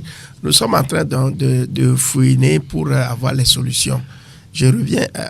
C'est l'État qui a la délégation du pouvoir, qui a la main mise sur les citoyens. Et c'est l'État qui établit les actes de l'état civil. Et parmi les actes de l'état civil, à l'école primaire, nous en prenons aux enfants les 3 actes. Et l'acte de naissance fait partie de ces trucs-là. Maintenant, moi, je crois que toutes les structures qui aspirent à l'évolution d'un sport doivent avoir attache avec ces états, l'état civil. Parce que un parent, quand il amène les documents, pour se faciliter le travail, il ne faut pas qu'on ait confiance souvent, toujours au papier que le parent. Il faut que ces structures-là aussi aient attache avec là où on a établi les services. Ça, je dirais, c'est une volonté pour pouvoir aider à ce. Parce qu'on a des joueurs qui ont du talent, mais par rapport à la fraude, on les tue comme ça. Il faut les aider aussi. Moi, je crois que ce travail-là aussi revient. Il faut se décupler pour le faire. Aider un tant soit peu pour qu'il y a une sorte de fiabilité. Parce que, tel que M. Diabwa vient de le dire, tout le travail qui est fait à la fin, si c'est du faux, vous aussi, vous perdez. Donc, je crois qu'il doit y avoir une conscientisation à ce niveau-là. Que ces structures-là prennent attache avec, et des contrats même avec comme on appelle ces services d'état civil pour pouvoir vérifier, avoir la fiabilité des documents. Voilà, le football à la base, on va en parler encore vendredi. On va conclure avec les représentants des centres ici. On va vous laisser. Oui. C'est vrai, placer un mot pour conclure. Ok, je remercie toute l'Assemblée pour dire le fait il y a un travail qui se fait à la base. Donc, vivement que la coupe soit un truc réalisable et non dans les papiers. Ok, merci. Voilà. Florent Kataka, Foot, merci d'être venu. C'est toujours un honneur pour nous et merci surtout pour le travail abattu par donc les médias. Je l'ai souvent dit que le football à la base, c'est aussi la promotion que fait les médias. Et nous sommes... nous impulsons à ce que les choses changent et que la base soit vraiment considérée. On a un peu occulté le football scolaire et universitaire. Heureusement que lors de la discussion de la dernière fois, ils étaient aussi conviés par l'intermédiaire de M. Zibo. Et j'espère qu'il y aura une plateforme de discussion permanente. Nous ne nous considérons pas comme un syndicat, non, mais plutôt un partenaire qui peut œuvrer aux côtés à la fois de la fédération et surtout aussi du ministère des Sports, parce que nous n'avons pas parlé de ce ministère-là. Et moi, j'exhorte simplement ces deux instances-là à réguler ou bien à apporter donc deux choses qui vont vraiment changer notre football à la base. Une direction technique nationale forte, bien nourrie, avec des moyens, et aussi une direction nationale des sports. Depuis le départ de Salo Kofi, il n'y a pas un directeur national des sports, et donc je ne vois pas pourquoi on va s'étonner que les choses ne marchent pas à la base. Donc voilà. Henri Dagba, oui. Bon, au fait, merci beaucoup, mais il y a plein de modules que je devais développer, mais on va en revenir, surtout que le temps chose, donc vivement que les académies, les centres de formation, des clubs qui forment à la base continuent leur œuvre et honnêtement, ça fait plaisir de les écouter. Mais je voulais apporter une précision.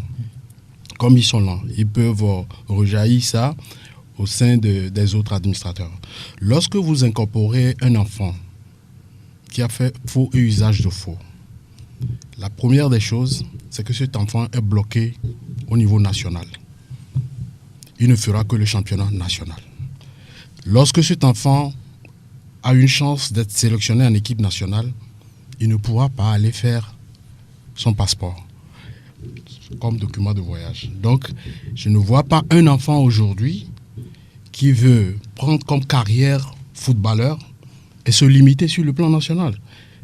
L'esprit de tout enfant, c'est de faire comme leurs grands frères, les Chéi, les Arisco, tout ça, Agassa, qui ont compétit au plus haut niveau. Mais si vous n'avez pas le document de voyage qui est le passeport, vous ne pouvez pas le faire. Donc, vivement qu'ils évitent de tricher. C'est vrai que d'autres nations le font, mais ça les rattrape toujours.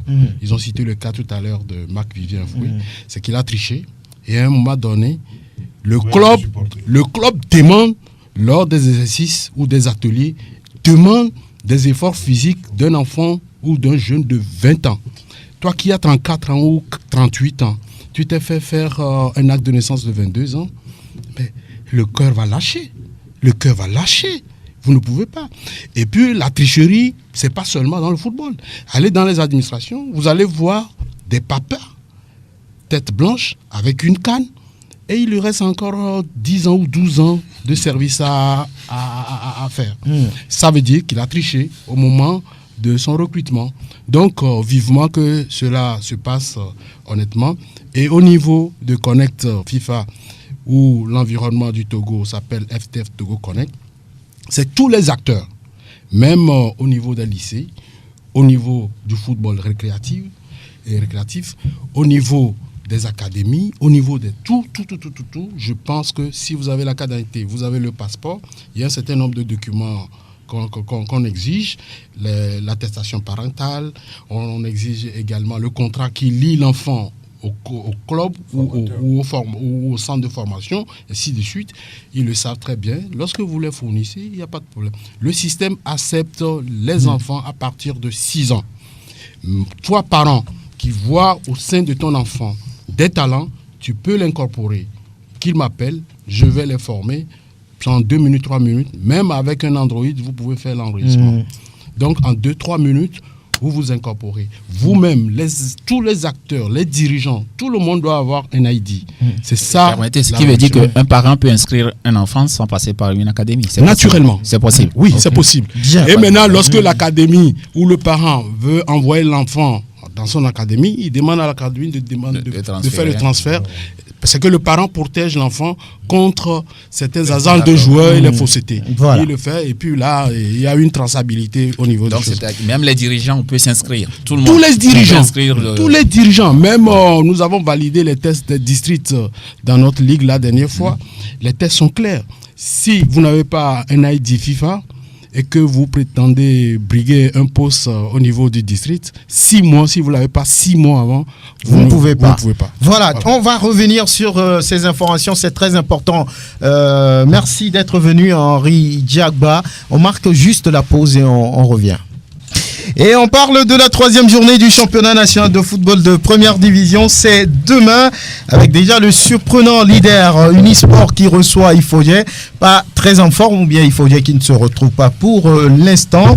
Et Gomido, Ange, Koroki, Dito, Boulissois et Sauter, Asco, Maranatha et ce duel là-bas dans la région centrale, Sarah Simassi, ça s'annonce vraiment intéressant. Je vais vous poser cette question. Est-ce que déjà vous êtes surpris par rapport à ce championnat? 2 journées déjà et Unisport qui fait la loi, c'est le seul club d'ailleurs qui a gagné ses 2 premiers matchs. Moi je dirais, hein, Unisport, vous savez, c'est quand vous parlez des clubs, on peut identifier Unisport en tant que tel. Parce que quels que soient les résultats qu'a eu cette équipe-là, ce club-là, les années passées, c'est-à-dire que retourner en 2e division, mais le travail ne s'est pas arrêté. Mais ils ont des joueurs, ils ont pratiquement 2 ou 3 catégories de joueurs là-bas. Ils ne se sont pas identifiés en tant que centre, mais moi je dis que c'est là où on peut appeler une équipe, un club. Parce que quand tu vas à Unisport, il y a de l'équipe réserve d'abord. Il y a une trentaine de joueurs qui sont en équipe A. Et puis il y a une équipe réserve. Et puis il y a les juniors et les cadets. Seulement qui n'ont pas les minimes et tout ça là. Donc ça veut dire qu'à chaque fois, il y a des joueurs qu'on envoie ailleurs pour gagner en expérience. La preuve, l'année dernière, il y avait au moins 3 ou 4 de Unisport qui étaient partis à Semassi. Cette année, ils ont rejoint leur base. Et donc, moi, je dis, c'est pas surprenant parce que quand tu regardes les joueurs, il y a d'abord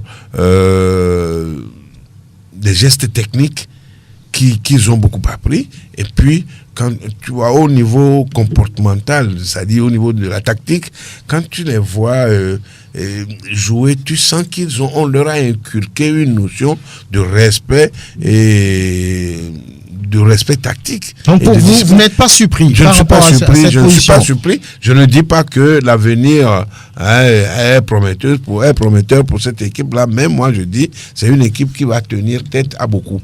Comme toujours. Je connais un peu le président et le dispositif administratif de cette équipe-là. C'est l'ancien directeur général du Trésor qui est le président. C'est une grande volonté d'abord. Et puis une très belle organisation. Vous savez les conditions dans lesquelles Unisport a failli et resté en 2e division et toutes les dispositions qui ont été prises. Donc c'est un projet Unisport. Moi j'ai souvent discuté avec le président, c'est un projet. Donc on commence à voir sur le terrain que ce projet-là, cette volonté de mettre en place une organisation efficiente a commencé à prendre ses fruits. Mais je crois qu'il est trop tôt de dire que Unisport est déjà champion du Togo. Il faut attendre de voir. On a joué mais c'est quand même quelque chose qui est en train de mettre sur pied. Et j'estime que si les mêmes dispositions qui sont prises aujourd'hui, s'ils continuent dans cette même lancée, je verrai Unisport peut-être pas dans un premier temps champion, mais d'être quand même dans le top 5, dans le top 4 du championnat togolais. Maranatha, qui revient fraîchement du continent, a du mal a décollé.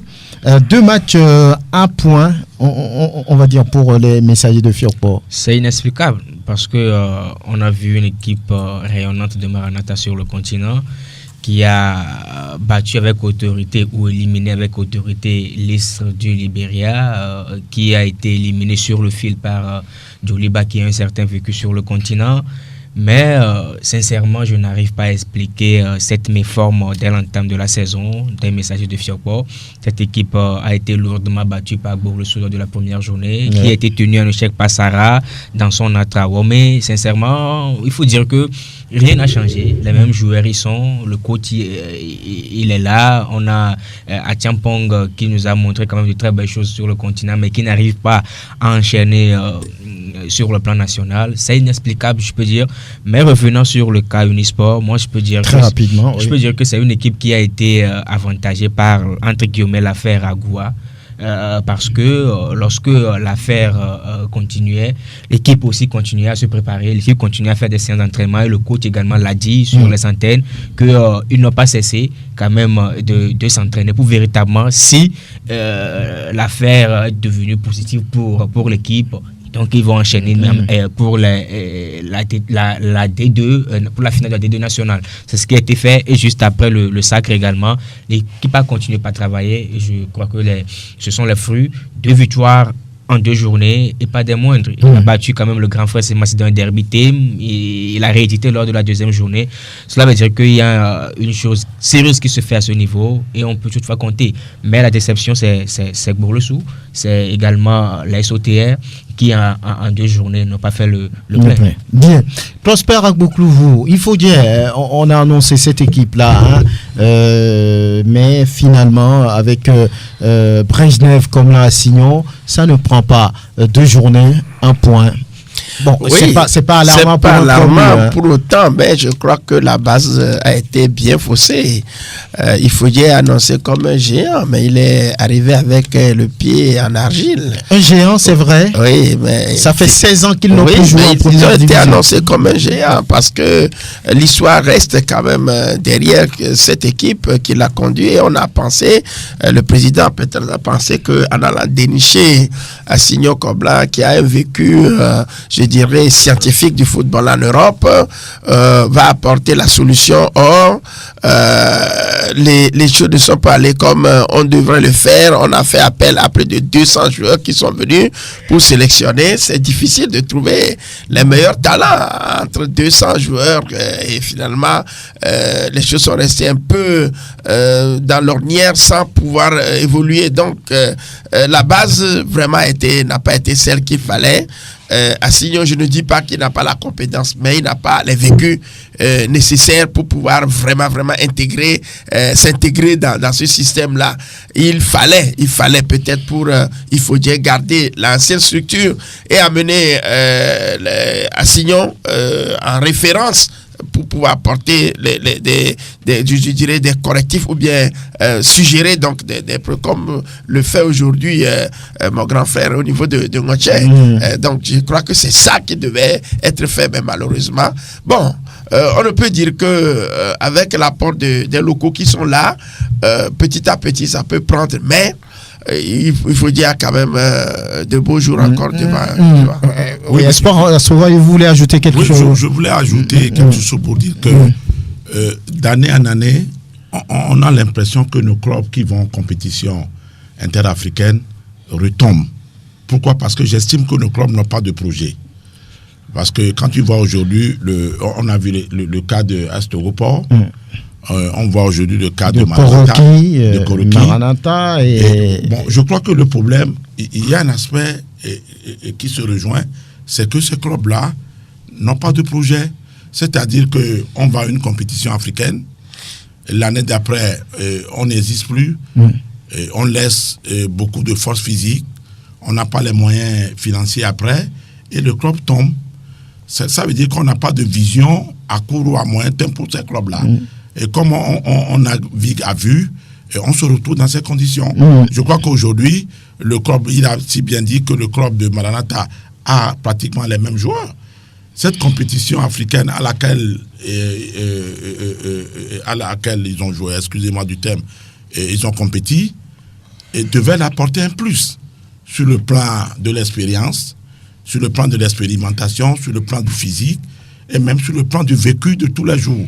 Mais on a remarqué que Maranatha, après cette compétition, revient dans les profondeurs du classement. On a vu il y a quelques années pour Togoport. Ça veut dire que ça pose un problème de vision et de projet. Vous m'entendez bien, la personne a parlé de cette compétition de la CAF. ASK qui a l'occasion d'intégrer la phase de poule et vous savez le match retour de ce tour de cadrage se déroule là-bas à Enugu contre les Rangers.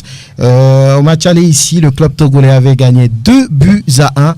Jean-Louis Koudionou, que va-t-il se passer là-bas demain sous les coups de 15h en direct d'ailleurs avec Guler Inoussa? Oui, comment est-ce qu'il faut aborder un tel match?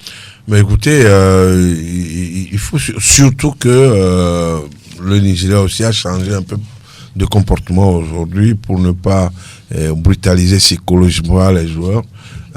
Ça a changé un tout petit peu. C'est vrai. Ça a changé un tout petit peu. Donc, Kassim Gouazou et les siens, ils sont partis là-bas. Il faut qu'ils sachent que tout le Togo est derrière eux d'abord. Et puis, au niveau du football, il faut... Ce qu'ils nous ont montré à Lomé, c'était insuffisant par rapport à ce qu'ils doivent faire demain. Parce que au début de la rencontre passée, il n'y avait pas une équipe d'ASK pendant une vingtaine de minutes. C'est après que cette équipe a essayé, je ne sais pas s'ils se sont parlé, il y a eu beaucoup de carences, de défauts, de déchets au niveau de cette équipe-là à Lomé. Maintenant, les uns les ont parlé, les uns les autres ont parlé pour leur dire ce qu'ils ont vu. S'ils tiennent compte de ça, je pense qu'il y aura eu une certaine amélioration au niveau des performances individuelles des joueurs d'abord, et puis au niveau collectif, ils vont essayer parce que sur le terrain la dernière fois, on communiquait véritablement pas. Les joueurs ne communiquaient pas entre eux.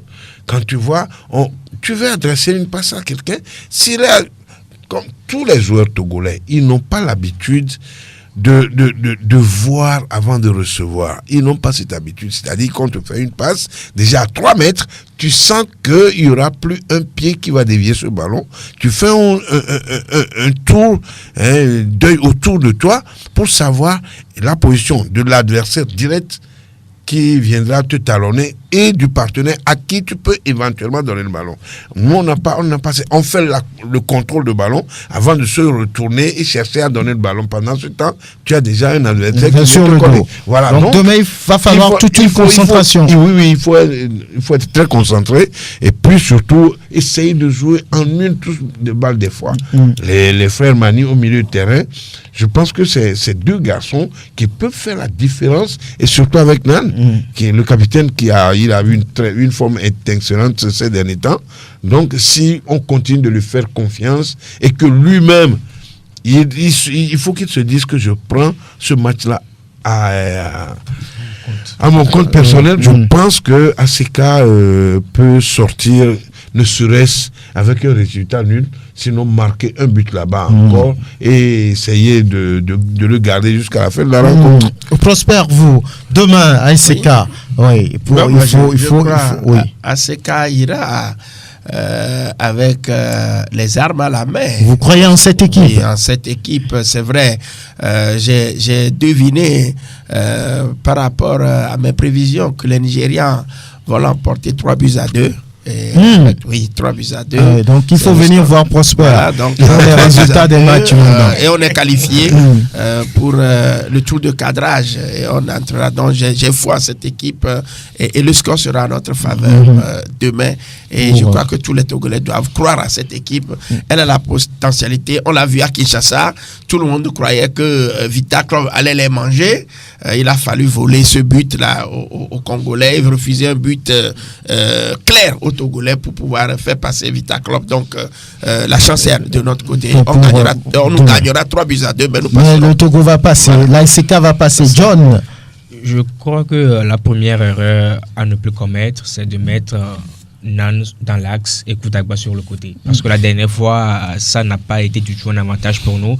Nan, le contraire, vous voulez vous dire? Oui, Nan a toujours été un milieu excentré, un joueur de côté, et avec cette percussion qu'il apporte sur ce côté-là, ça apporte quand même beaucoup de choses sur le plan offensif à l'ASK. La dernière fois, on s'est privé quand même d'un joueur percuteur, d'un joueur qui est virevoltant, qui est percutant sur un côté, et on a mis Koudagba qui ne sait autre chose que de marquer des buts. Ce n'est pas que je suis en train de minimiser ce qu'il est en train de faire, mais juste dire que c'est un renard de surface. Il n'a jamais été un joueur de côté. Donc la dernière fois, cela n'a pas été un atout pour nous. Et en plus de cet aspect tactique, je pense que ce match va se jouer beaucoup plus sur la concentration des joueurs. Je pense véritablement que Kassim Gouiazou doit beaucoup miser sur le discours. Parce que là, on est sur une terre étrangère. On n'est pas à Lagos, on est quand même à Namdi, à Zikiwe Stadium, de 30 000 places. Peut-être que ça sera à Chikombe.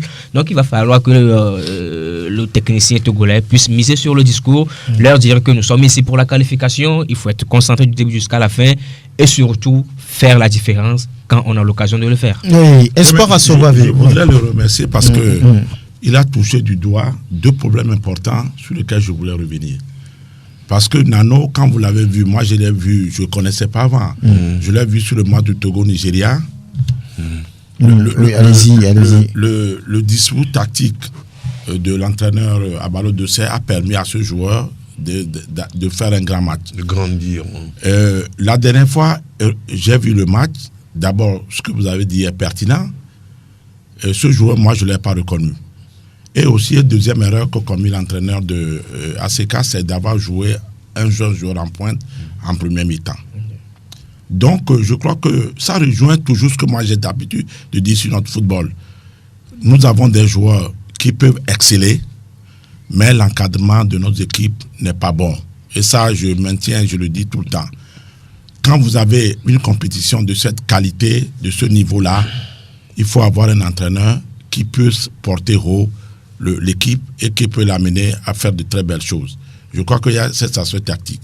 Il y a ce problème. Moi, j'ai l'habitude d'aller officier comme commissaire au Nigeria. Quand vous allez au Nigeria pour les matchs difficiles et les derniers matchs, l'environnement du football vous est vraiment hostile. Vous êtes vraiment hostile. Et comme vous l'avez si bien dit, il faut un discours de qualité de l'entraîneur pour pouvoir mobiliser les trucs et pouvoir faire gagner ce match-là. Sinon, l'environnement du football, lorsque vous êtes dans une compétition de ce niveau, est très difficile. Très difficile. Oui, la troisième chose sur laquelle je voulais insister avant de terminer, je crois que sur le match de Lomé, on n'a pas été conquérant. Ça, il faut le reconnaître. On n'a pas été conquérant. On a été dominé souvent par cette équipe du Nigeria, mais j'ai remarqué que les équipes du Nigeria, vers la fin du match, ils ont des problèmes physiques pour terminer. Et sur le match du Nigeria ici, comme le dernier match, j'ai remarqué que l'équipe de ACK, si l'entraîneur puisse bonifier tout ce qu'on a dit là, je crois que l'équipe d'ACK peut passer. Donc, voilà. Bien, merci pour vos analyses. Théo, on a quelques minutes pour les auditeurs. Peut-être qu'ils s'en foutent éperdument des Togolais. Ces jeunes qui sont allés même en finale, c'est une première. Pourquoi on n'a pas su garder cette équipe? Mais vraiment, ça fait honte. Non, arrêtons de comédie. Crions directement au sommet que c'est comme ça ne va pas. Point de vue. Les auditeurs.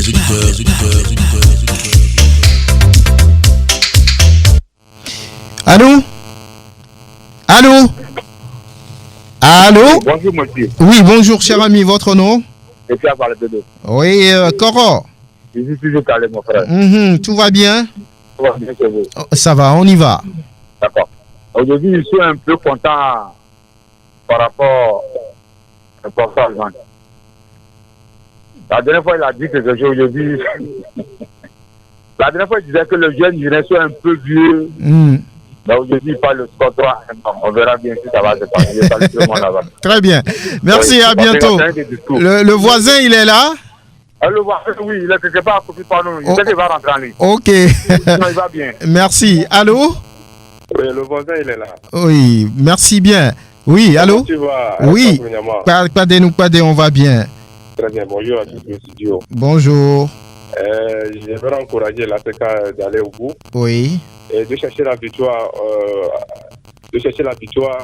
Au moins un match nul pour revenir à Matissa sur le 6. Très bien. Un match nul et revenir. Oui.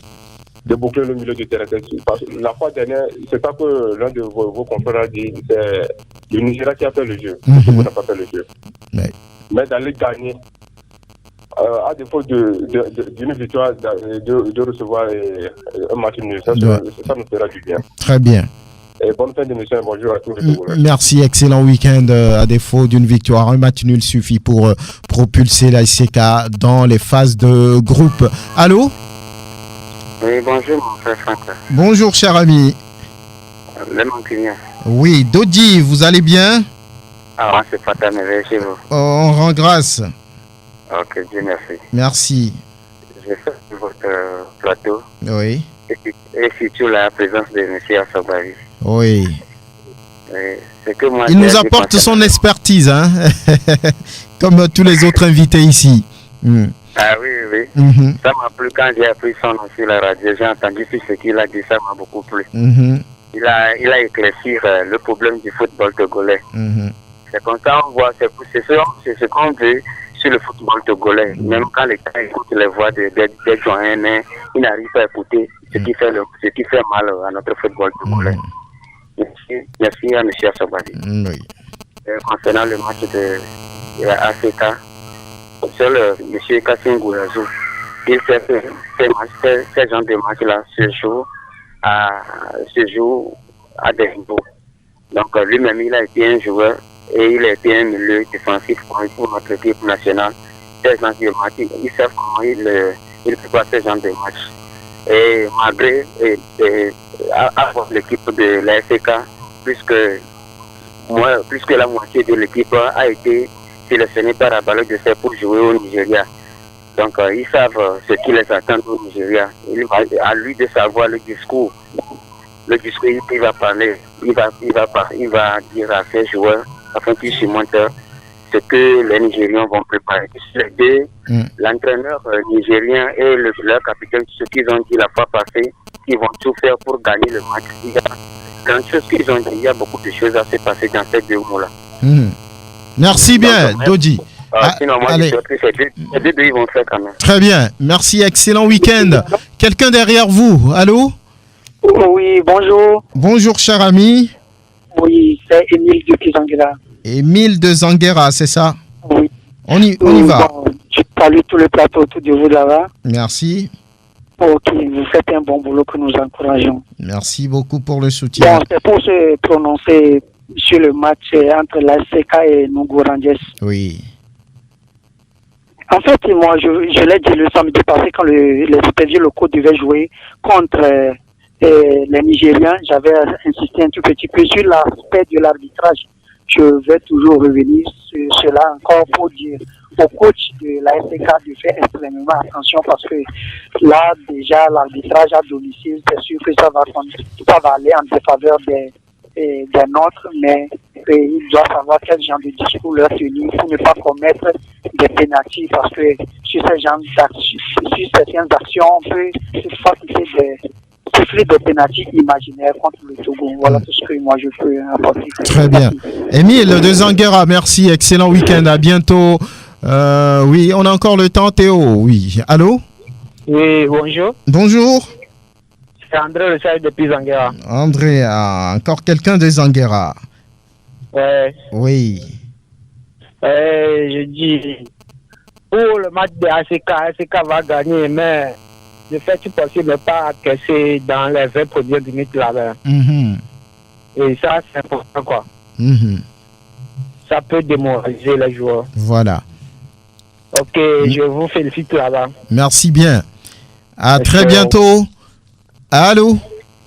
Oui, bonjour Lomé. Bonjour Sport FM. Oui. Bonjour Franck Ounyama et bonjour à tous les invités. Oui. One Love. Oui, depuis Palimé. One Love le Barcelonais. Qu'est-ce qui se passe là-bas à Palimé? Oui, depuis hier, il y a l'ambiance totale ici. Oui, je vous assure. Très bien. Ça ne perdrait pas, hein, demain. Vous avez un mot pour la SCK? Oui, ACK, tu sais, on va les gagner. Hein. C'est-à-dire, on va gagner les Rangers, là, c'est déjà demandé. Donc, on va les gagner 1-0. Ok. Oui, donc, je prie. Tu sais, l'autre fois, j'étais à Kégé. C'est-à-dire, on va prier, c'est-à-dire, notre public, là, il n'a qu'à aller beaucoup les supporter, quoi. Parce que j'ai vu l'autre fois quelque chose à Kégué, notre adversaire là, déjà à 1h30 ou bien 2h du matin, ils sont déjà en place en train de chanter, crier. Donc je prie aussi que ça soit de notre aussi, quoi. En tout cas, il y a beaucoup de Togolais là-bas. Oui, parce que c'est des fois le public qui joue, quoi. Avec les cris, les danses, les joueurs là. Bon, ça motive les joueurs pour bien jouer, quoi. À très bientôt. Ouais, donc je vous fais tous là-bas, je vous ramène le masque blanc. Ouais, avec un coq blanc. Bye bye. Merci. À bientôt, Théo. C'est bon? Oui, allô? Oui, allô, vous êtes le dernier, oui. Oui, c'est bon, c'est Mounirou. Oui. Je dis bonjour à vous tous là-bas. Je concernant le match de demain, on va gagner par 2-1 à la fin de la je confirme bien. Très bien. Mais je peux être d'accord avec notre doyen qui vient de terminer son discours. Le niveau, un côté manqué. Oui, vous n'avez pas à parler de. Non, c'est son point de vue. Moi, c'est mon point de vue. Non. Mounirou, si vous ne m'écoutez pas, je vous retire le truc. D'accord, je t'écoute. Oui, j'ai dit, donnez votre avis. C'est bon. D'accord. D'accord, donc demain, on va gagner partie de 1. Très bien. Bonne journée. Allez, à très bientôt. C'est fini, Théo. Ok, merci. Jean-Louis Koudjonou, merci d'être venu. Espoir Sogbavi, merci de venir nous aider, ancien secrétaire général de la FTR. Merci. Jonatiso Prosper Agbouklou, merci à Florent Kataka. On remercie également Farid Aoun et puis Amédété, Kodjovi qui sont venus de AC Foot. Merci à tous ceux qui ont contribué à la réalisation de cette émission. Et l'homme à Dovon pour la vidéo que vous pouvez retrouver sur le www.radiosportfm tg.com. Merci Théo Ajavon. À très bientôt. Et retenez que l'Afrique du Sud est championne du monde après avoir battu le 15 de la Rose de l'Angleterre 32-12. Et ça fait le 3e titre mondial pour les Sud-Africains, les Springboks. Allez, à très bientôt.